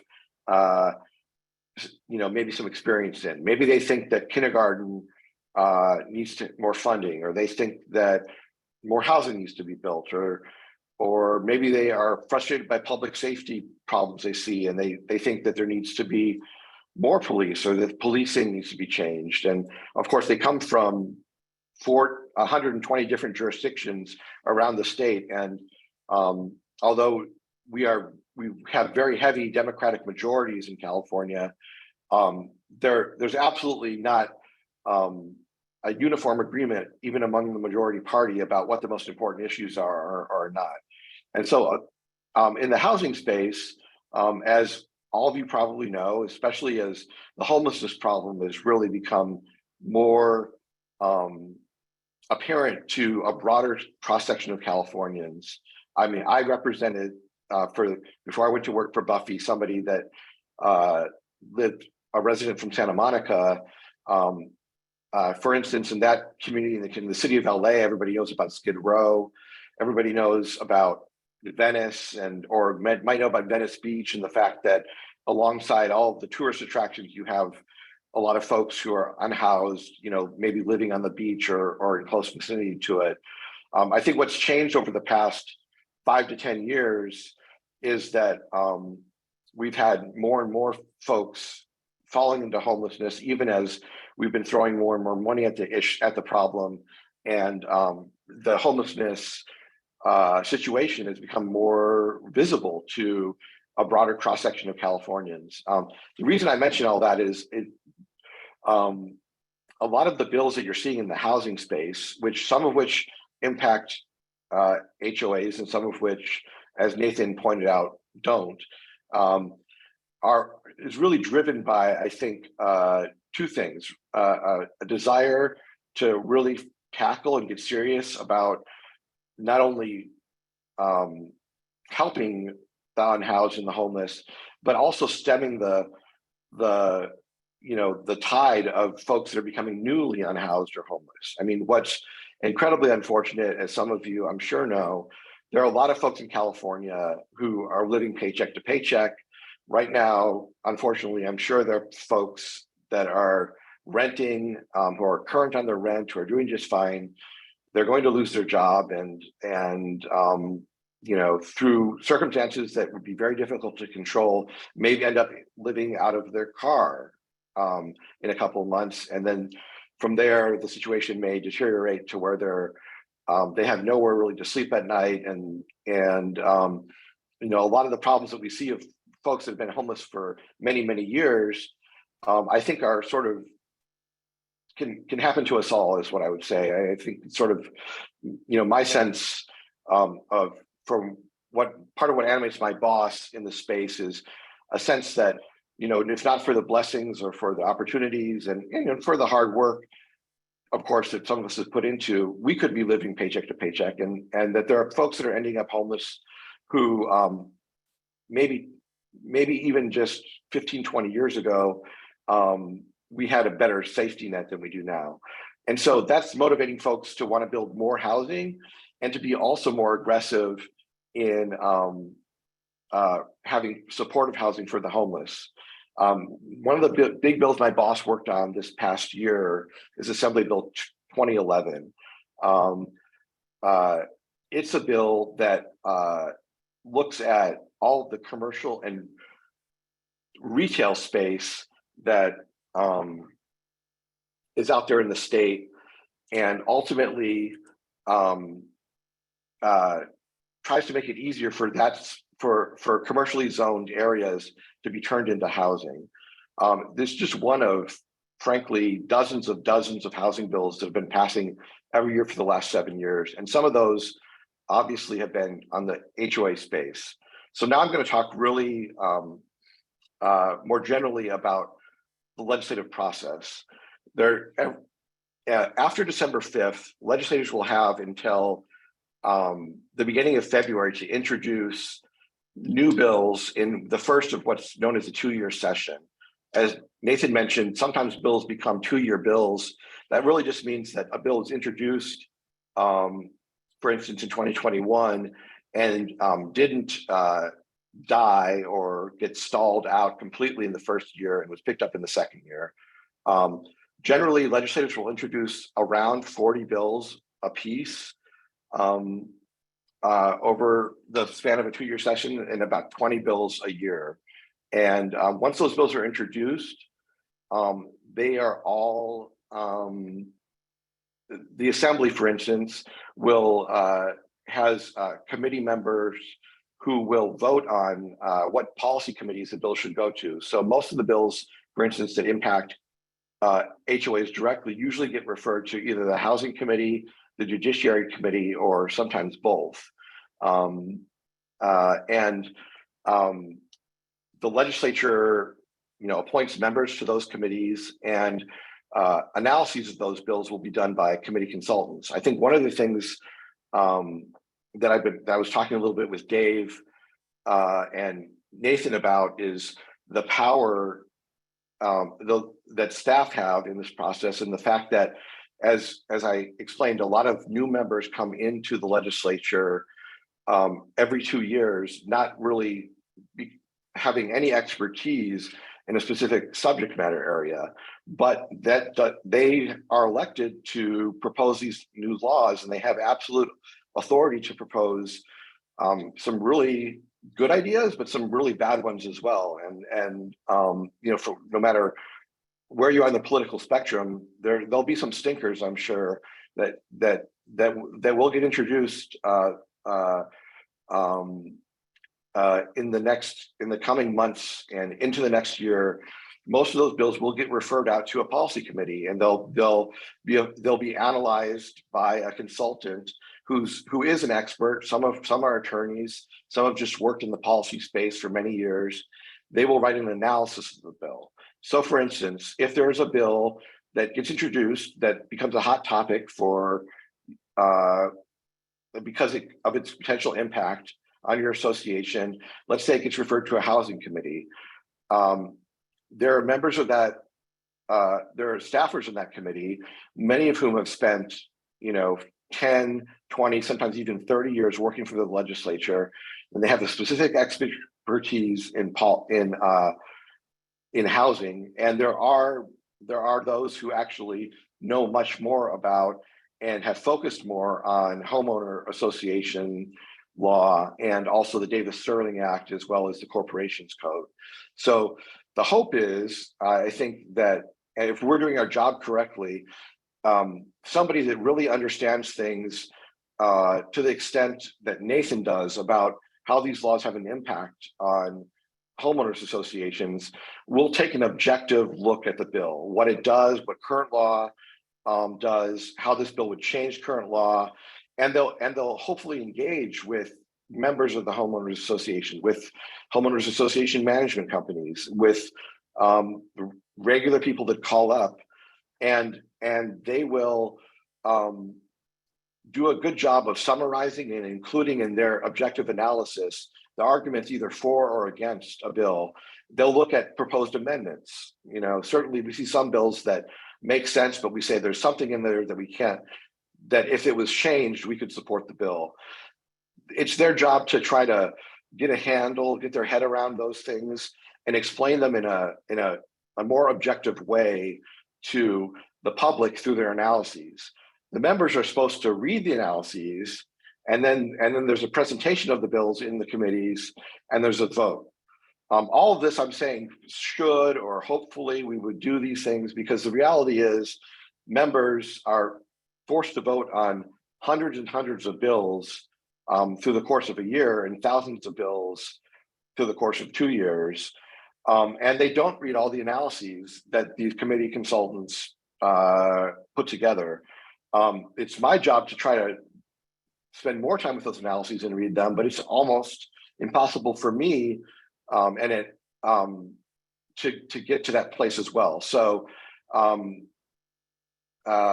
guess the important takeaway here is there are folks in the legislature that probably have a better sense of the true impact of legislation that's proposed.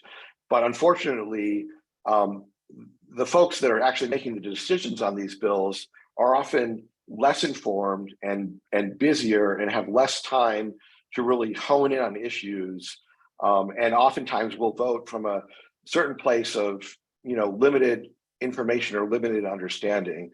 That's part of the reason why there are so many steps in the legislative process.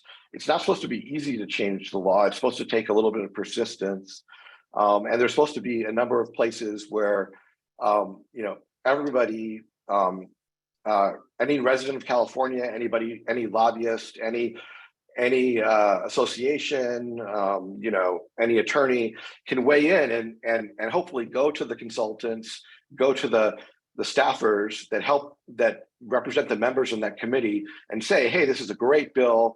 Here's the reasons why you should support it, or this is a terrible bill, or we really want these 3 amendments, and if we get them, we won't oppose it anymore. There's numerous steps in the process where these debates occur and where the votes occur. The first being in the committee process where I described, how HOA bill going. The next step for most bills that have any fiscal impact, and this can be something that would cost the state money potentially, or even save the state money. Maybe it's a new mandate on an HOA, and it's going to cost you a lot of money, but there's a small cost to the state as well. So the vast majority of really consequential bills usually end up in the Appropriations Committee.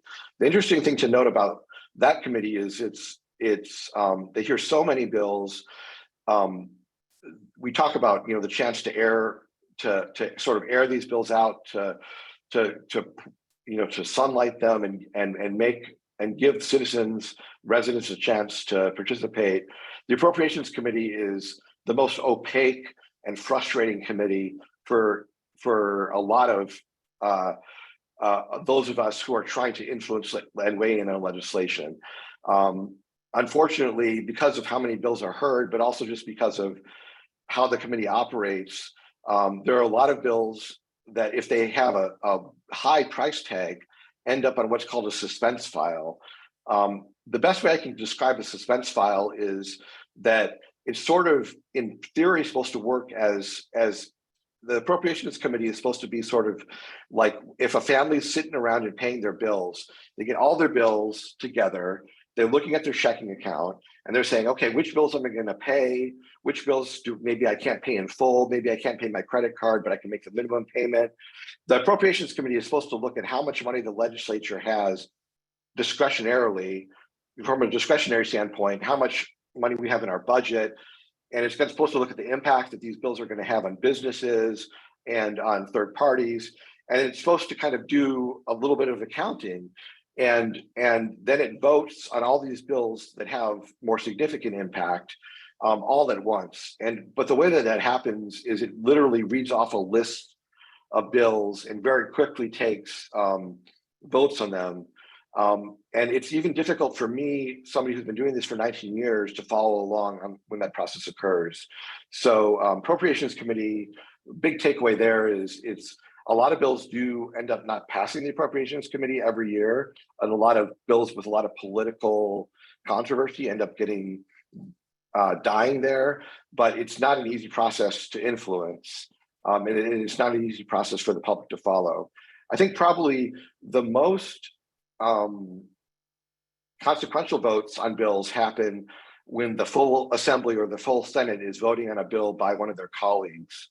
And so after the Appropriations Committee, a bill comes to the assembly floor, and that means that all 80 elected members have a chance to vote on it. And depending on the consequences of the bill whether it appropriates money, whether it includes a new tax or is getting rid of an old tax. Sometimes the bill needs more than a majority vote, but most bills just need 41 votes to pass. In the Senate, they need 21 votes to pass. The Assembly and the Senate are sort of constituted very similarly. What's important to note is that we're a bicameral legislature, which means if a bill starts in the Assembly, it has to go through all the steps I just talked about, and then go to the Senate and go through all the steps again. And then if it was changed in the Senate, it has to come back to the Assembly for one final vote before it goes to the governor to be signed or vetoed. All that to say is we do that sort of cycle once a year, but some bills get paused in that first year and then sort of get retaken up in the beginning of a second year. And so in the second year of a session, that's really when a bill that maybe got stopped or maybe somebody told you that bill's dead. I'll tell you, as somebody who's been working in the legislature for 19 years, whether a bill is stuck in a committee or didn't pass a vote, nothing is dead until the legislature is out of session. I've seen bills that died in committee get brought directly to the floor for a very quick vote because they had the political sort of magic dust sprinkled upon them, and so really an engaged citizenry, an engaged electorate, members of the public or lobbyists can never. There's very little certainty about when the legislature is meeting about what will or won't be on the agenda. And so I guess that's my kind of final point that I want to make. And I really want to spend some time addressing questions that you all have, either about the process that I didn't get to, or about what the Housing Committee has worked on in recent times, and why so many of these bills to increase the housing supply are now sort of encroaching or being applied to HOAs. I mean, basically that I'm somebody who gets paid full-time to follow the legislative process and to participate in it. It's impossible for me to keep track of all these things. And so of course it's going to be very difficult for, I think, the average homeowner, the average renter, the average HOA board to know exactly all of the ideas that are being thrown up and for consideration, and all of the changes that are being made to those ideas over the years that those bills are alive, before we sort of shut things down and start the machine all back up again in the next 2 years. So which is to say, we make a lot of really bad decisions, and we pass some laws that have a lot of problems. As Nathan was sort of illustrating, a lot of the bills that are newer in their impact to the work that an HOA board is doing are cleanup bills to ones that were passed in years before, and even bills that don't get amended 2 or 3 times or don't get cleaned up are ultimately impacting earlier statutes that are sort of maybe form maybe the backbone of the laws impacting HOAs, which is to say that we've always been trying to get it right, but we never do. I would imagine that there's some things that my boss has voted on that may be having an impact on residents in her district that no one has really brought to our attention. But we want to do better. We strive for that. We also want to be available to you as a resource. And so I would say, ultimately, I work for each of you in California. Some of you I I'm guessing are perhaps live in the assembly member's current district and will continue to live in her new district. My job is to try to answer questions, explain why my boss voted the way she did, or advise her on how to vote in the future, and also advise her about ways in which the law maybe needs to be changed or altered. And so as the legislative director for a member that's the chair of the committee, I have a special responsibility to be helpful to folks in the housing space. And I take that very seriously. So, I have an email address. I get a lot of email, but you should never be shy about emailing me and being the squeaky wheel, no matter if you have a procedural question, a question about a law, a question about why my boss voted a certain way, and it can be a very detailed question.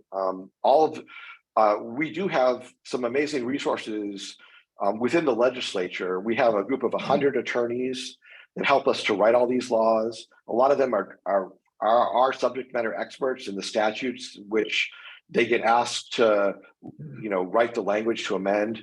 We have legislative analyst's office, which is full of PhDs and master's degree recipients who are constantly analyzing the laws and criticizing them from a nonpartisan lens. We have a state auditor that can audit not just laws, but also how they're being implemented and how they're working. And us as assembly members have access to all those resources. So while you may not necessarily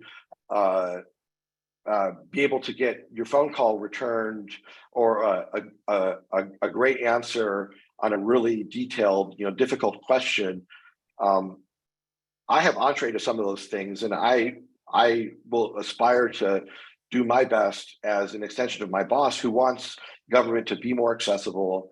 She wants our help to be more readily available, and she wants you to feel like, if you reach out, we're going to do our darndest to get you the help you need. Please, I would say, consider me a resource. Consider the Assembly Housing Committee a resource. Consider the Assembly Judiciary Committee a resource. And if you don't know where to go,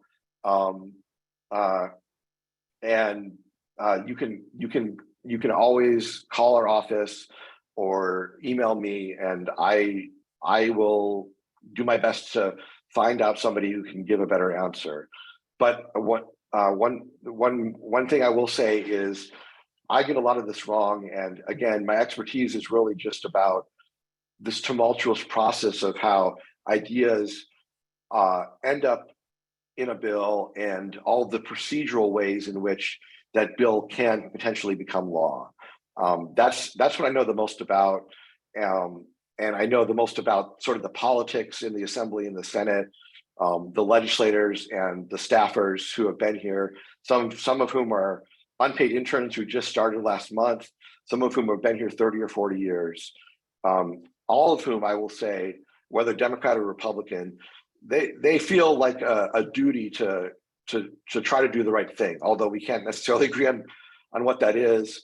I think they usually tend to be pretty dedicated civil servants, and they're interested in making this process less frustrating for all of you. So I would say, I would invite you to challenge us to do a better job of explaining what it is that we're doing in Sacramento by either contacting me or contacting your representative. And with that, I'd love to open it up for a conversation and question. Okay, thank you, Zach. We very much appreciate it. And I'm going to say here, and thank you to all the staff members out there, staffers that work. I've worked in Washington, D.C., the Pacific Northwest, Idaho, Oregon, and Washington, now California. And so the workload that the staff has and their importance is not to be underestimated, critically important. They keep the wheels turning in Washington, in the state, in Sacramento. So they're the people that if you want to get an answer, they're the people to go to. The representatives, of course, not to diminish the representatives at all, they of course control the vote. And so it's important to be heard, and Zach's one of those people. Zach, where would they go to get to know how to get to you or to the assembly members? What's the best way for them to access? Well, I mean, my email's up on the screen right now. Certainly what I would encourage you to do, if you want to follow the legislative process a little bit more closely, let's say you decided you want to get more engaged in this process, certainly find out. It's pretty easy to find out who your assembly member or senator is. As I mentioned, because we're the chair of the Housing Committee in the Assembly, we kind of consider ourselves as having a duty to help everybody on housing related issues. But there's an Assembly website, a general website, where you can look up who your assembly member and senator are. Then every senator and assembly member has their own website that you can access from that initial site. I think it's assembly.ca.gov and senate.ca.gov. Those are sort of the main banner that they're under. And then you can get more specifically, you can call and email specific staff in those that work for those representatives, and committees on their website, which is also, all committees' websites are accessible through that main umbrella site. They have the names of all their staffers and usually email links to all those staffers as well.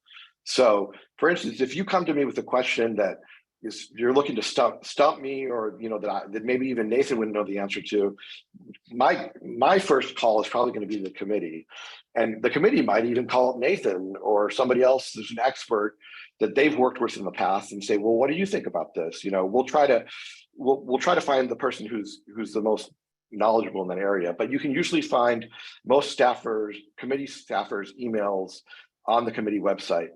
Now, when it comes to personal staff, which I'm technically a member of, I work directly for the member. I don't have that sort of like dual role or that role as writing those nonpartisan sort of more objective analyses.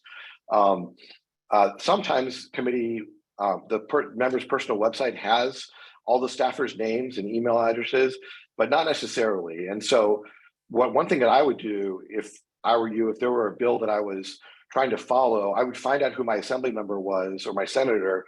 I would call their office and I would say, hey, I'm really concerned about this bill, whether you love it, you hate it, who's the staffer that works on that issue? And usually they're gonna have somebody, oh, that's the housing staffer, or that's the staffer that handles bills that get referred to the Judiciary Committee. That's Zach.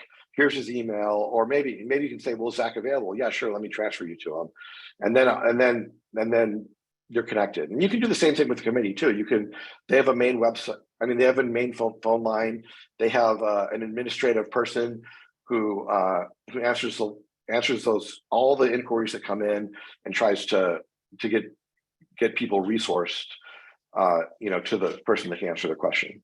Okay, that's great. Good information. You can always call me too. I work with Nathan, and Nathan has a lot of insight as well with other associations that he helps in the industry.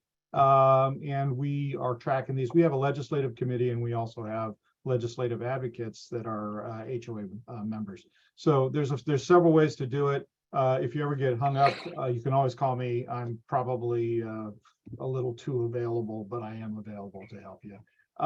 So I want to say thank you to Farmers Insurance agent Kevin Bolin, Insurance Agency, again, for sponsoring this, and Silver Creek Association Management. If you're looking for a new management firm, Silver Creek's a great one to give a call to.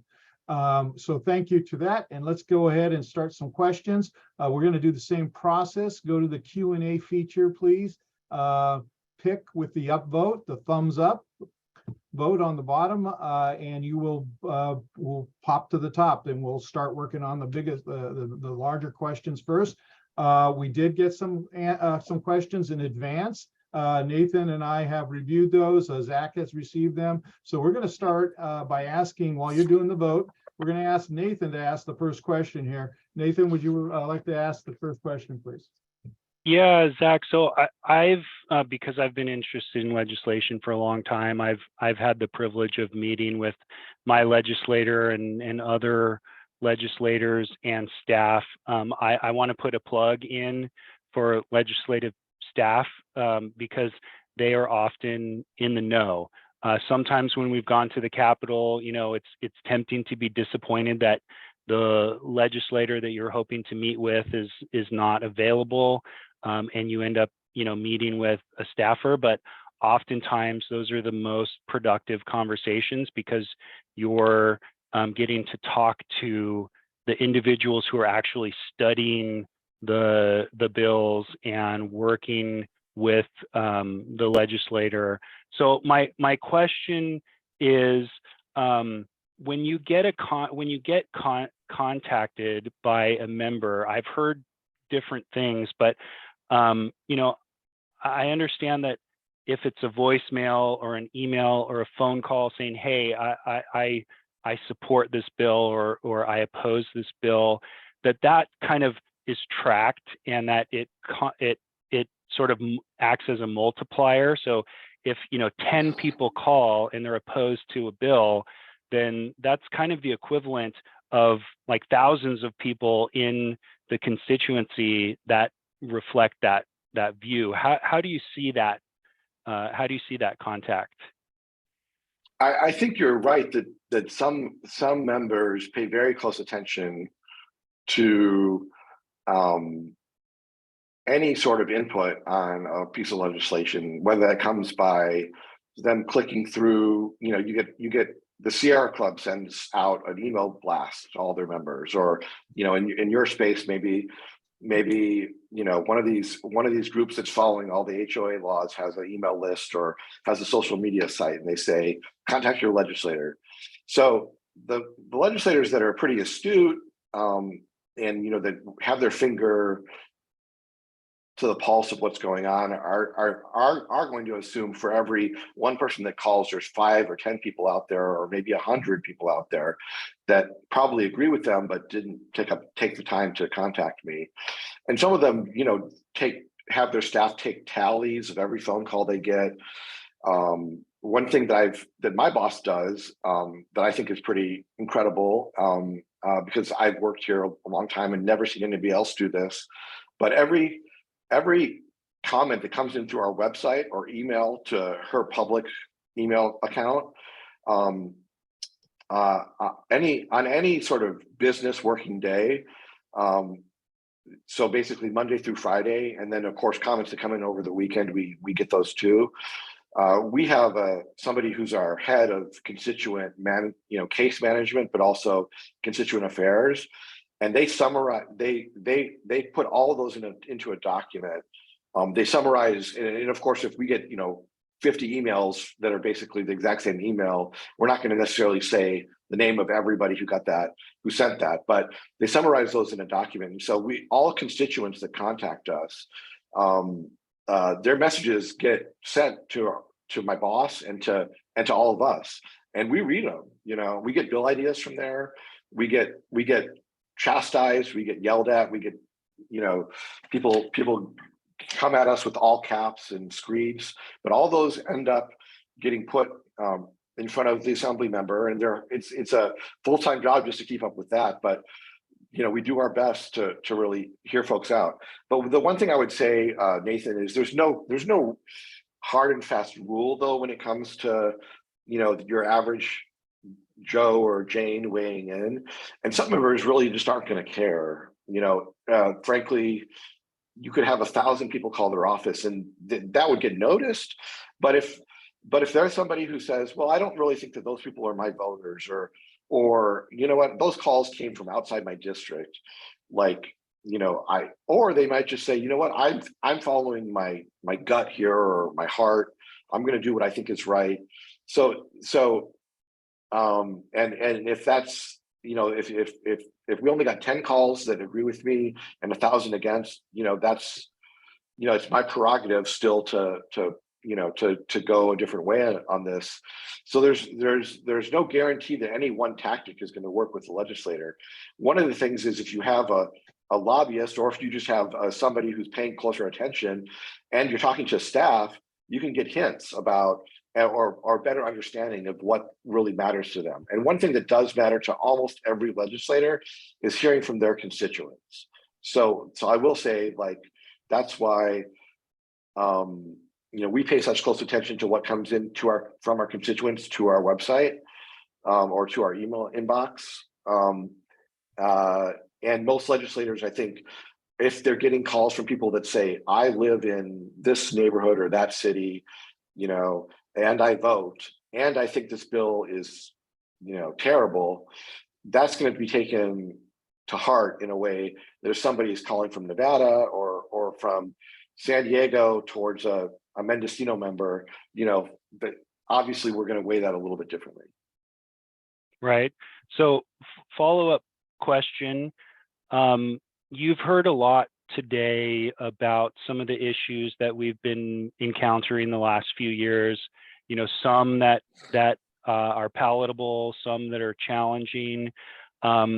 Based on Assemblymember Wick's legislative priorities, do you see an intersection here? Is there, is there something that she's been concerned about that perhaps as an industry that you would like, our support, or a bill that she would be interested in sponsoring, or a way that, is there anything that jumped out at you like, oh, I'm writing that down, I'm going to bring that back to Assemblymember Wicks and we're going to talk about that?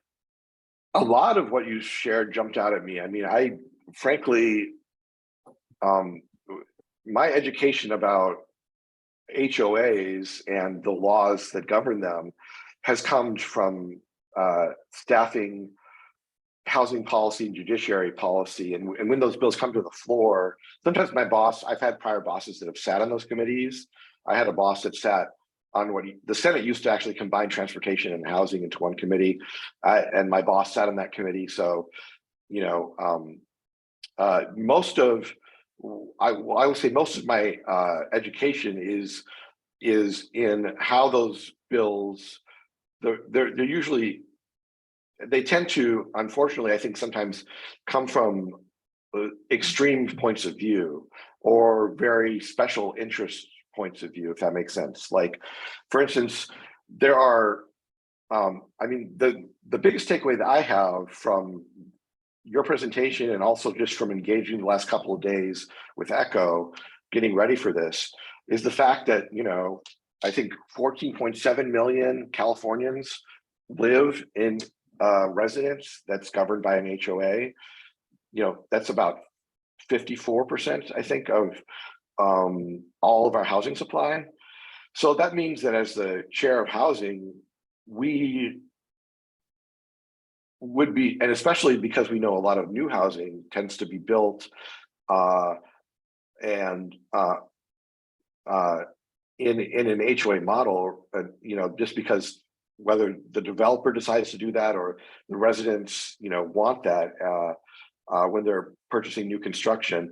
I think we have a responsibility to think more holistically about the governance model, and in some ways be less reactionary, and maybe stop listening to or try to temper some of the extremes that end up inspiring legislation. For instance, a lot of these rules about how the elections work at an HOA, I think have generally been on the new rules that are or ideas about these elections that have been imposed, I think are coming from two camps, and both of the camps are very interested parties. One of them are folks that perhaps live in an HOA but really just don't like the HOA model, or they just have a gripe with their HOA, or they feel that somehow HOAs are not democratic enough, or and they almost want HOAs to be governed in the exact same way as like a municipal election would be in your city or in your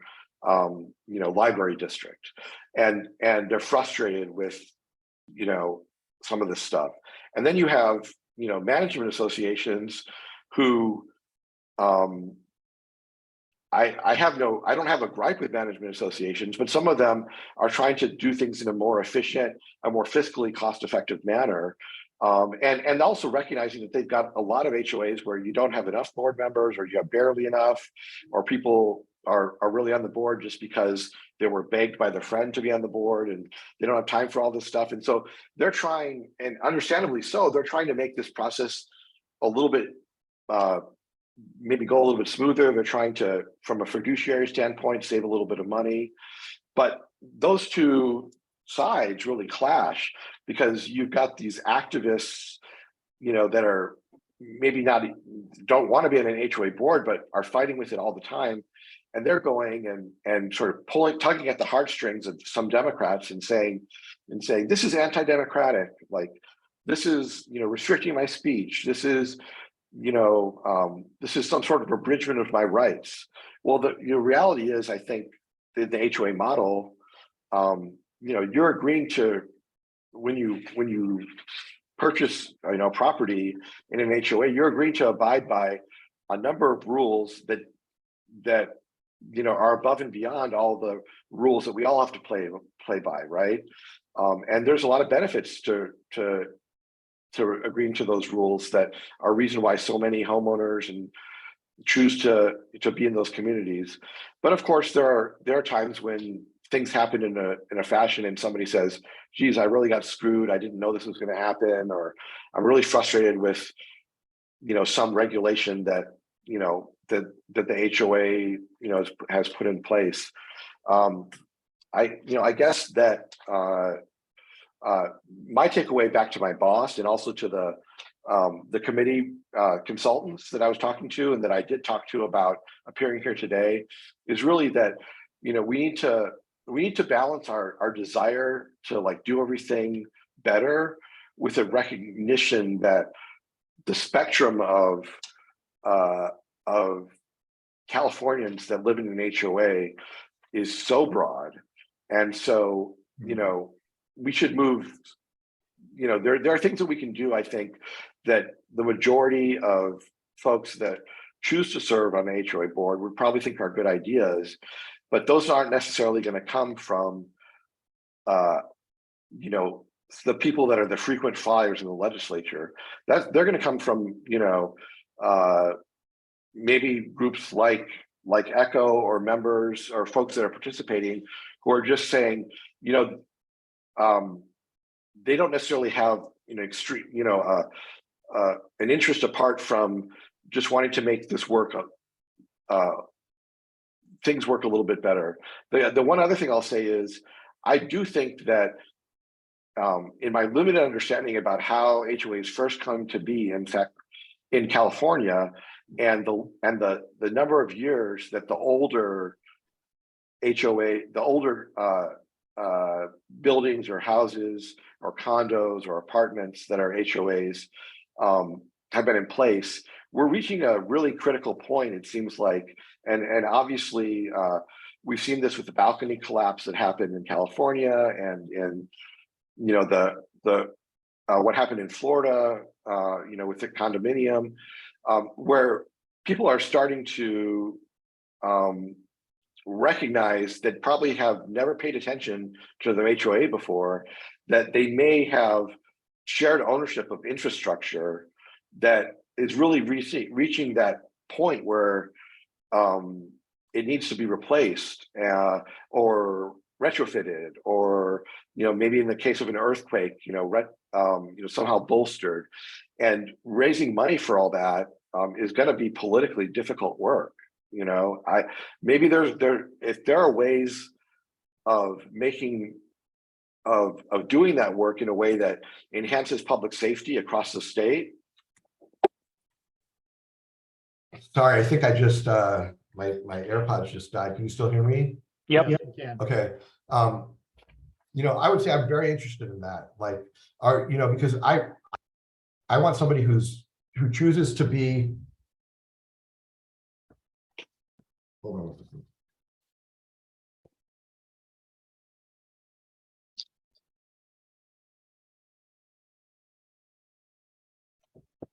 I don't want somebody who chooses to be a member of an HOA to necessarily have to go sell every fee increase door to door, like the typical politician, and get doors slammed in their face or whatever. I mean, I want them to, if they decide as a board, okay, we are going to, we're going to have to do something to, to deal with our common areas or our shared pieces of property, and they are representing the constituencies of that board. I mean, the broader constituency of all the members of the HOA. Maybe they're more efficient. Maybe there are ways that are still democratic, but also aren't cumbersome, because I think they are really difficult conversations that need to be had. It's one thing if you're moving into a brand new planned community. It's another if the initial construction was in the 70s or 80s. There may be things that maybe not on your house, but in an apartment or in a larger building that are really unsafe. And what does get really frustrating, I think, for a lot of HOA members is when you have a balcony collapse, let's say, and now all of a sudden the legislature comes in and says, you were derelict, all of you folks were derelict, and so now we're going to impose in this very reactionary way all of these requirements on you. And they might save some lives, but they might also be really costly. They might be cumbersome to administer, and they might, the HOA might have better ways to spend the assessments that are in a nuanced way would actually serve a better public policy or public safety purpose than having to hire somebody to go check out all the balconies, that are installed all across the entire state. So, I'm not maligning the fact that there was legislation, that was passed in the wake of that balcony collapse. I understand why that happened, but I am saying that, it pays for us to I think, have a broader understanding about just the sheer amount of properties that we're talking about and how old those properties all are, or how, so that it's a very long-winded answer, but Yeah, no, I appreciate that. You're preaching to the choir, Zach. I think that there's been a lot of bills that have come down in the last, in our industry in the last decade plus, where they seem to be, like you kind of referred to them as the sort of bills that maybe want to instill a more democratic aspect to HOAs, and that's not necessarily a bad thing. I mean, the devil is in the details, right? Because what happens is an amalgamation of bills over time. The Davis-Sterling Act has been amended over 100 times since it was enacted and became effective in 1986. And so and the California Law Revision Commission kind of cleaned up and reorganized the Davis-Sterling Act in 2014, which helped somewhat. But a lot of times the bills that we see, other than what we've been seeing lately, which is like the state has a housing crisis, and so we're trying to deal with it, and so we're wrestling, we're trying to come up with some ideas, and so we're trying to stick ADUs here and ADUs there, and we're trying that's just a matter of philosophies on what works and what doesn't sort of clashing. But then there's the other type of bills which you alluded to, where it's like, hey, my HOA did me wrong, and so I want to fix this, and a lot of times the legislation is sort of, it's that one in a thousand HOA boards that have gone off the rails, and then legislation ends up being enacted that applies to every association throughout the state. And boards are already struggling to get volunteers. They're struggling with member apathy. They're struggling with boards, as David mentioned earlier, where directors are scared of potential liability from serving on boards. Because it's really difficult now that the Davis-Sterling Act has become what it has become. It is very, very difficult to comply, especially for associations that aren't professionally managed, and even associations that are professionally managed, struggle to keep up. And so, for every association that has the ability to pick up the phone and call, an attorney, a firm like mine, to ask whether it be about, hey, we have an uncontested election, can we do acclamation? That they don't have that ability, they don't have the resources, they're underfunded or undereducated, and so they just do the best that they can, and they end up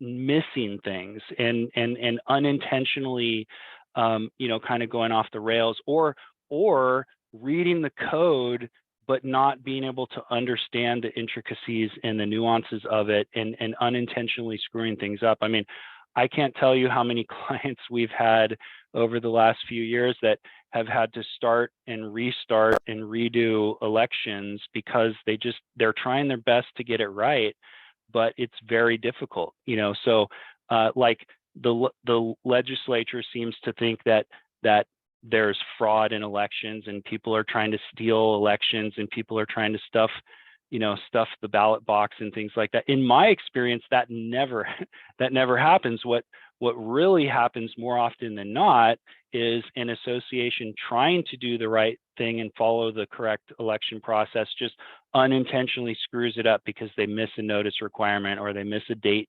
deadline, and then the election is subject to challenge. People are saying that the directors aren't, so there's that kind of thing that where in spite of good intentions, a requirement gets put on associations, and it's not, like you said, a sort of holistic view of how this is going to really impact the associations that are out there. And one other common myth that people have is that most associations are large and they're well funded and things like that.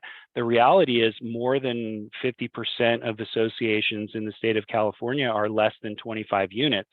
Dave may be able to speak to that better than I can, but they just don't have the resources because it's just a small group of people. It's not like Laguna Woods and in Southern California with tens of thousands of people. And so, we represent associations that are as small as just a few, there's like 5 people. And the question is, do we have to send out ballots? We're all standing right here. And, so, or another great example is there's a signature requirement on the envelope for mailed ballots.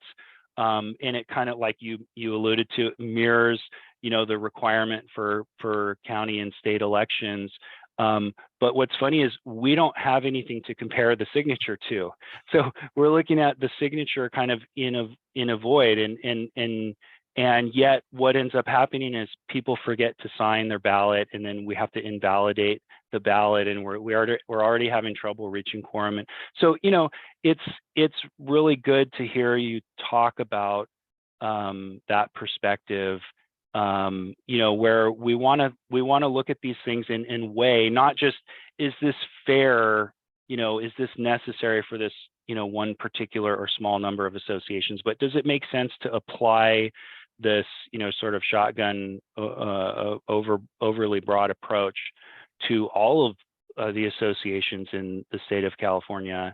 So I really appreciate that answer. And then my last question, if you'll indulge me, is who's going to play Assemblymember Wicks in the movie? Because she was an internet sensation and was all over the news, and I think she was an integral part. And maybe you can mention that sort of backstory if you don't mind.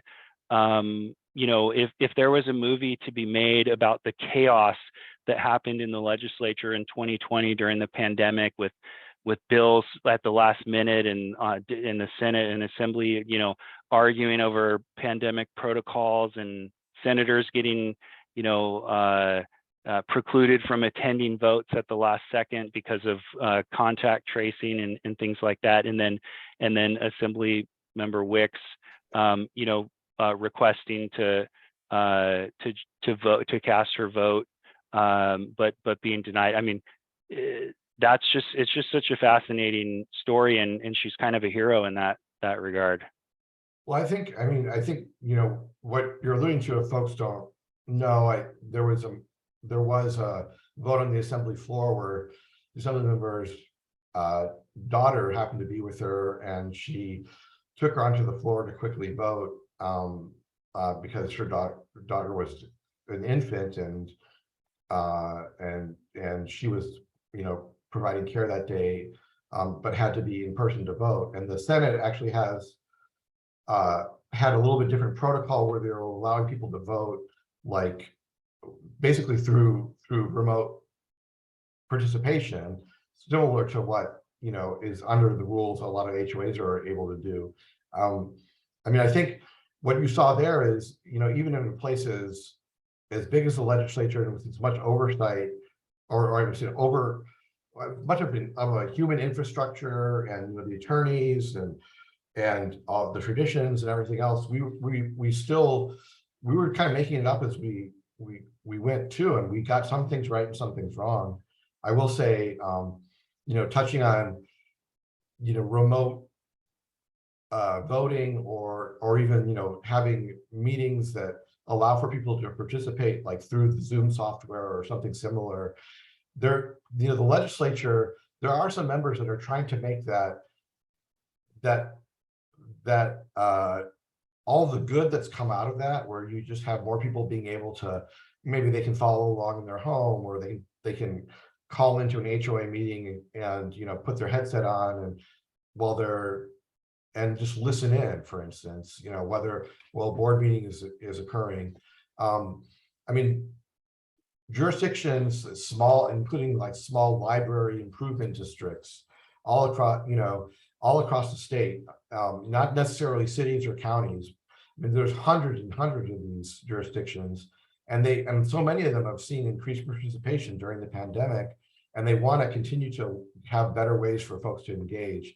I think the big question, and you alluded to it in what the current law stance has, is whether you need to have at least some sort of physical place where participants can go, and so there are those cities, for instance, that may be smaller cities, and they all really like being able to vote on and pass laws in their PJs with a nice shirt up top, in the comfort of their own home. But then when we have a rich history of protest and, people coming up and, a large crowd showing up to a city council meeting, to demand some sort of change or to reject some sort of proposal. And if you don't have any physical place where people can gather as a body, are you restricting representative democracy too much, And I don't think we have a good answer for that. And I think that in the HOA space, you're often, being pulled into like whatever model we come up with for the other municipalities. So I'm really grateful that the law at least allows for you to continue in that vein with a hybrid sort of metering style. I'd love to see a law that required hybrid meeting styles for more jurisdictions, because there are a lot of, like, there might be a water quality management district or something. People don't realize when they're paying in their water bill that maybe they're given, everybody in the jurisdiction is paying $50 a year, and that's being imposed on their water bill, and they don't know how the money's being spent. But it'd be a little bit easier, maybe, and they have a little bit better opportunity if we put those meetings online and allow them to make comments during those meetings, like through software or their phone. Yeah, I think a lot of Zach, this is Dave again. I think a lot of our HOA residents don't realize that they're buying into a common interest, a corporation that's a common interest that they own.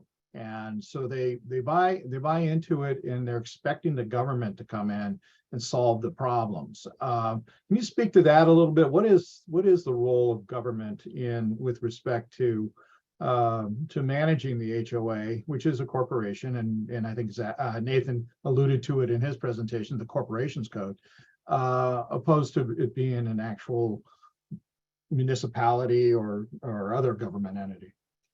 Right. Well, I mean, to my understanding, I think the big difference is really that, the remedies that are, and I mean, I think Nathan can probably answer this question better than I can, but I'll tell you my understanding. If there's something that they don't like about how the HOA is operating, their avenues for recourse, I think, are far different than if they don't like, there's something that the city is doing that they don't like. And so, and that includes, and so if there is something specific to the governing bylaws, they have civil recourse, but that's very different. And getting anybody to weigh in and make a decision, maybe and to enforce what they might see as a violation of something, is going to happen through the civil process, which is much different than if I have a complaint with the city and I can go to my council member, and then there's a department in the city perhaps that can, like if somebody down the block from me has a home that's got trash all over it, right? And it's so bad that, it's attracting rodents or something. I can call the city's going to send somebody out there to clean that up. If in an HOA, they have a dispute, I think, maybe over, a rule about where they can park, or during which hours they can park, or how they can make an improvement to their property that's going to be visible to others. All those, their avenues for recourse are just so different. And ultimately, I think maybe it's even harder in a way than for them to make a phone call or to write an email and and get that problem addressed. Because I think that's why you get some folks that are sort of like, this HOA thing, I live in one, but I hate it.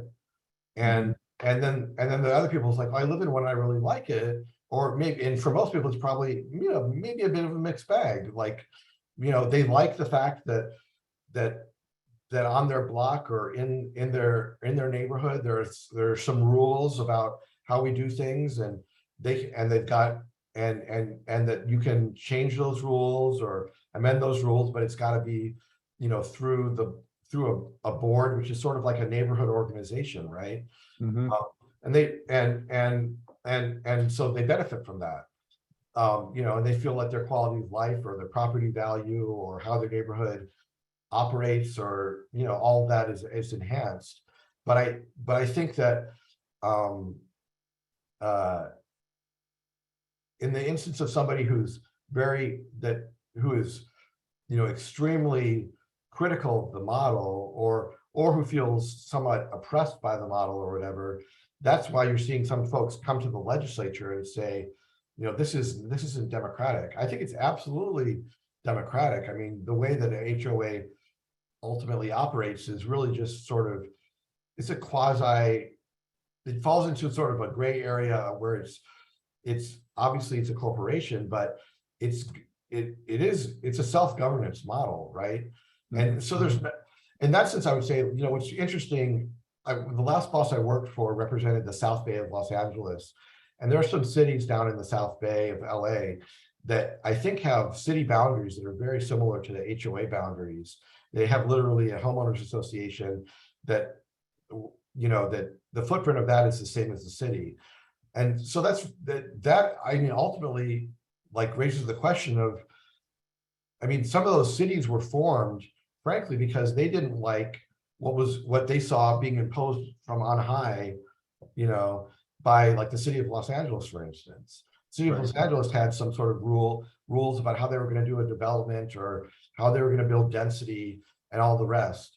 And so they said, you know what, we're going to create our own city. We're going to have maybe we'll have our own fire department even, or maybe but you know, we're going to create our own laws. And HOA, I think, is sort of like a weird, I don't know if it's really in between, but it's sort of like, you know, it's not that different than like a group of residents that get together and decide ultimately, you know, we're going to secede from Los Angeles and create our own self-governance model. I think what's different is that maybe people's understanding of that, like, because most folks, I think, buy a property because of the neighborhood or because of the property value or because of the school district or you know, lots of different things. And then they know that it's part of an HOA because one of the 50 things they signed said that they have to pay, you know, HOA dues, but they don't really understand that that's kind of another layer of participatory democratic governance that now that they're a member of, and you know, they're like any other jurisdiction, there's some benefits and some drawbacks to that way of doing things. Right, and if they want to be involved and they have issues with the management of the HOA, then they do have recourse, and it's more direct. I mean, you can just go to the meetings and participate. So that's one of the things. So it is a civil action. It is probably the lowest, not lowest in qualitative terms, but it's the most direct way to participate in a governance model. And it is, you know, even though it is a corporation, you have to be engaged. And that's one of the biggest problems we're seeing now, is that there's an apathy and there's a fear in our HOA. So the apathy largely by the community, people just say, you know, I don't know, you know, we'll let it go. And then something comes up and then there's a big problem. And then the fear comes from people who want to run for the board, who are considering it, but don't, because they're afraid that they're going to be lambasted across, you know, social media or somewhere else, or maybe even taken to court, sued, et cetera, et cetera. And that's a huge concern for a lot of folks, especially at the rate at which the laws are changing and all those little details that you need to know. They don't know, so it's almost better. And that's also true. You know, they have to stay up on this, so they have to be educated, but they also have other jobs. You know, they're working. That's a problem. So these are all very complicated and very challenging issues for everyone to deal with, not just the legislature, but I think also it's got to be pushed down because the model is about the homeowner and not about the state, right? Yeah, I think that's absolutely, I agree with that. And I think, you know, I think that things have gotten really contentious in so many areas of like in the public space, for instance, you know, and the HOAs are no different than, you know, the way that school board elections and meetings have gotten so acrimonious, for instance, in the last couple of years throughout California, right? Right. And what I hope, and you know, and there sometimes do need to be changes in the law along these lines, is I hope that we can, you know, pursue and reward a more civil discourse, right? And that would mean that obviously maybe you look at, okay, if somebody is earnestly choosing to like serve as a board member and they're doing the best that they can, is there something we can do to, like, you know, make them feel less threatened, either through the civil, you know, through civil process or less burdened, you know? I mean, we encourage everybody to, you know, to think about, I mean, running for office, right? Whatever party we're from. If you want to change who the dog catcher is, you run for dog catcher. You know, if you want to participate. Well, these, you know, the folks that choose or are nominated by their neighbor or whoever end up in that space deserve a little bit of recognition and credit for that. And one thing I will say, that's really interesting to me, it's really hard to sue a state assembly member for doing the job that they do, right? And it's a very controversial job, and there are a lot of people that are unhappy about it. But and it's really hard to sue the state of California for enforcing the laws that are on the books or whatever. What I'm saying is, like, there's this interesting way in which government tends to exempt itself from some of the recourses that every day that are available to go after everyday residents or citizens. And the HOAs are in this interesting HOA board members are in this interesting space where they're participating in governance, and that means that they're going to have to do things that are unpopular and that people might be angry with them about, and people might actually go to an attorney and say, what can I do to stop this? It's maybe there does need to be at least a debate about, not that there shouldn't be any civil liability under any circumstance for anything ever, but it's, when the state of California passes a new law that it's enforcing, if it gives itself a lot more freedom to operate, and the governance process itself is much more difficult. The bar that you have to meet in terms of how poorly we're performing our governance function is much higher, much higher if you're a municipality or if you're a state actor. So I guess what I'm saying is, like, is that fair? I don't know that it's fair. Maybe I don't know how my boss would view that issue, but I think the tension that you're talking about is very, very real, Dave. Yeah. I'm sure if I ended up in a condo and was on the HOA board and then like went to coffee with you, I'd probably get very nervous the next time I was holding a meeting that I'm doing it the right way, because maybe my neighbor doesn't like how loud I'm playing my music and decides to go hire an attorney to get me in trouble.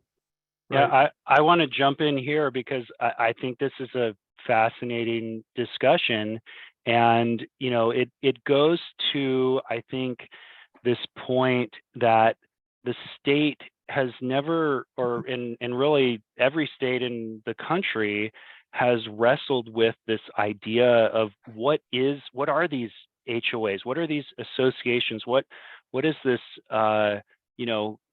governance model, because they are a corporation. We've talked about that. They're subject to the corporation's code. And so, and yet we have courts and the legislature coming out in writing and in case law and in legislative history and in bills saying that HOAs are a quasi-governmental entity. So we see that kind of democratic legislation, some good, some tough to swallow.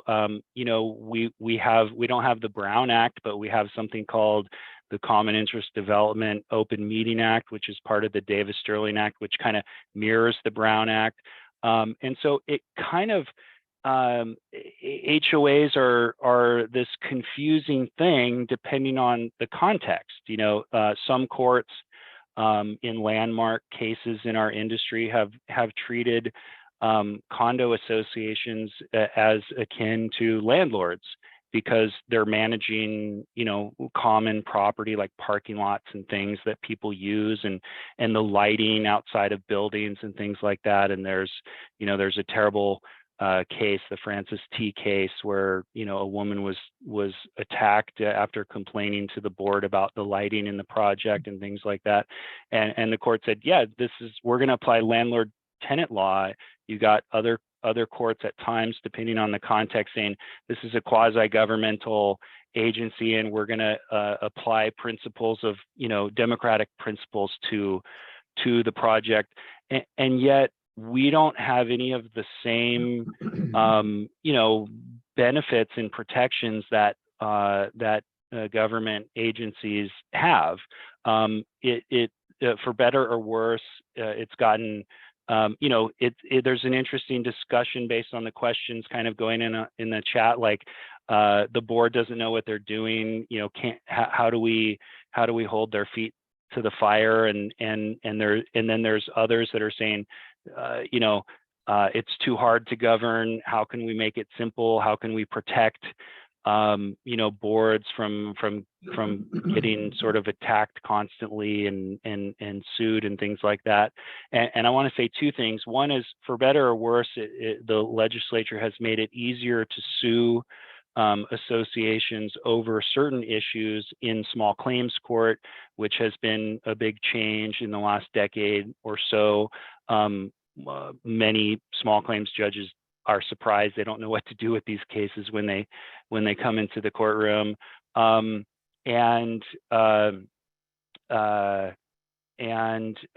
other thing I was going to say is, I've had more instances of directors coming to me over the last couple years than I've had in my entire career, legitimately scared about getting sued over a meritless case, where, because of the intricacies and the nuances of how directors and officers insurance works and some of the exclusions that apply, I'm having to tell directors, I can't help you. If you get sued, you have to, it seems like the insurance might not cover it. You might ultimately be, have some statutory protection as a volunteer director, but you're going to have to defend yourself to get there. Some governing documents require associations to indemnify and defend their directors who get sued when they're acting within the scope of their duties, but some require, and the Corporations Code has a procedure, require a member vote in order to for the association to be authorized to defend the directors. And so, if the board members have not done a great job of communicating to the membership, it only takes one person to threaten a lawsuit against the directors individually to effectively run them off the board for fear that they will get sued, and nobody signs up for that. It's hard enough to get volunteers to serve without the threat of being personally liable, and government officials and members of the legislature, they have significant protections and immunities that directors don't have, even though we're effectively, in many cases, managing the infrastructure, paving the streets, keeping the street lights on, and all of that the municipality wouldn't otherwise be doing, and we pay the same, taxes as everybody else. And so it's this interesting quagmire of what is this identity of HOAs, in the state of California. I don't think we've settled in on an answer to that question, because I think the answer is, it depends on the context, and bad facts make bad law.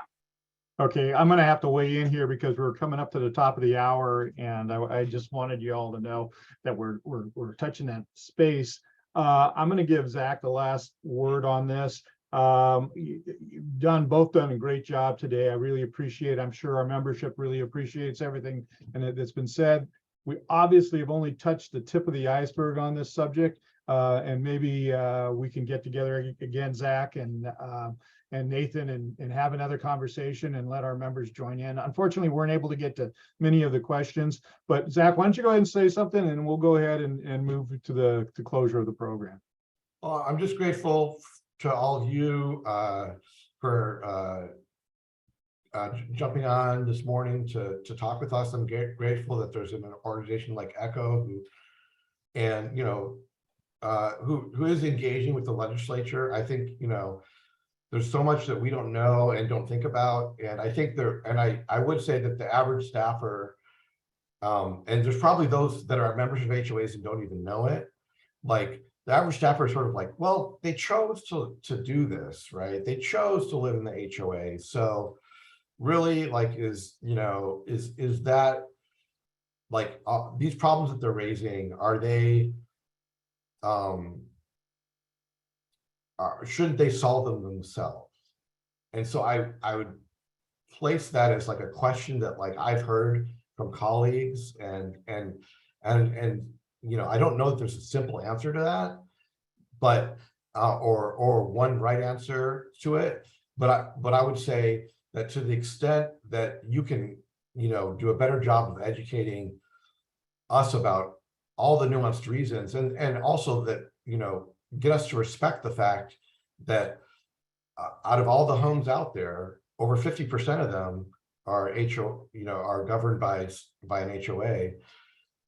And make it clear to us that maybe we need to dig into some of these more thorny questions, not just be reactive to something that happens in the news or reactive to somebody who's upset about an election and the way that it went down. But I learned a lot today, and it was fun to chat with you all. And I'm not going anywhere. My email address isn't going to change, and so I look forward to the conversations continuing. Well, great. And hopefully you and I'll have a chance to sit down sometime and just kind of talk through things. There's this whole model that we have. Almost all new development now in the state of California is in an HOA, and there's an HOA that governs it. So it's a big deal. You almost can't get away from it. It's very difficult unless you're going to buy out in the country somewhere. And so it's important to the housing market, to the housing in the state of California. It's also important to the underserved populations and those populations that are more at risk. Senior citizens are living longer, and that's one of the key things that points we want to make is that we need to protect them on fixed incomes as well. The inflation, all this stuff boils into one thing. But that's all I want to say right now. And I want to thank every one of you for participating today, especially Zach and Nathan. I want to thank you to our ECHO members for coming today and supporting our ongoing ECHO webinars. For those of you who are joining us today who are not members of ECHO, you are invited to become a member. You can join by going to www.echo-ca.org and clicking on our membership tab. In 2023, ECHO plans to hold more than 70 online events, 3 in-person educational seminars, and more than 30 in-person resource panels. Further, ECHO is celebrating its 50th anniversary this year, and we have special activities planned throughout the year, including a grand anniversary celebration now scheduled for Friday, May 5th at 2022 at Pinstripes in Hillsdale. We hope to see you all there, and we'll be on the lookout for you to confirm to talk with you and see you there. In 2023, we are hoping to grow our membership significantly and continue to provide you with these educational opportunities, mostly that are free of charge. You can also go online and download the presentations that we've had. We also have them on our ECHO YouTube station. But in order to do that and continue to provide you with these programs, we need to increase our membership. And so we ask our friends and members to help us in this regard by asking a community or a member to join ECHO. Sometimes all it takes is for a person with some influence to ask an HOA vendor or management firm, are you a member of ECHO? You'd be surprised how helpful this can be to us and to the association and to providing better information if we can grow our numbers. Please ask the question so that ECHO can continue to provide outstanding and frequent educational opportunities to HOA communities. Thank you. Now for our other announcements. Once again, thank you to our sponsors who make this webinar possible and to all of you for attending today.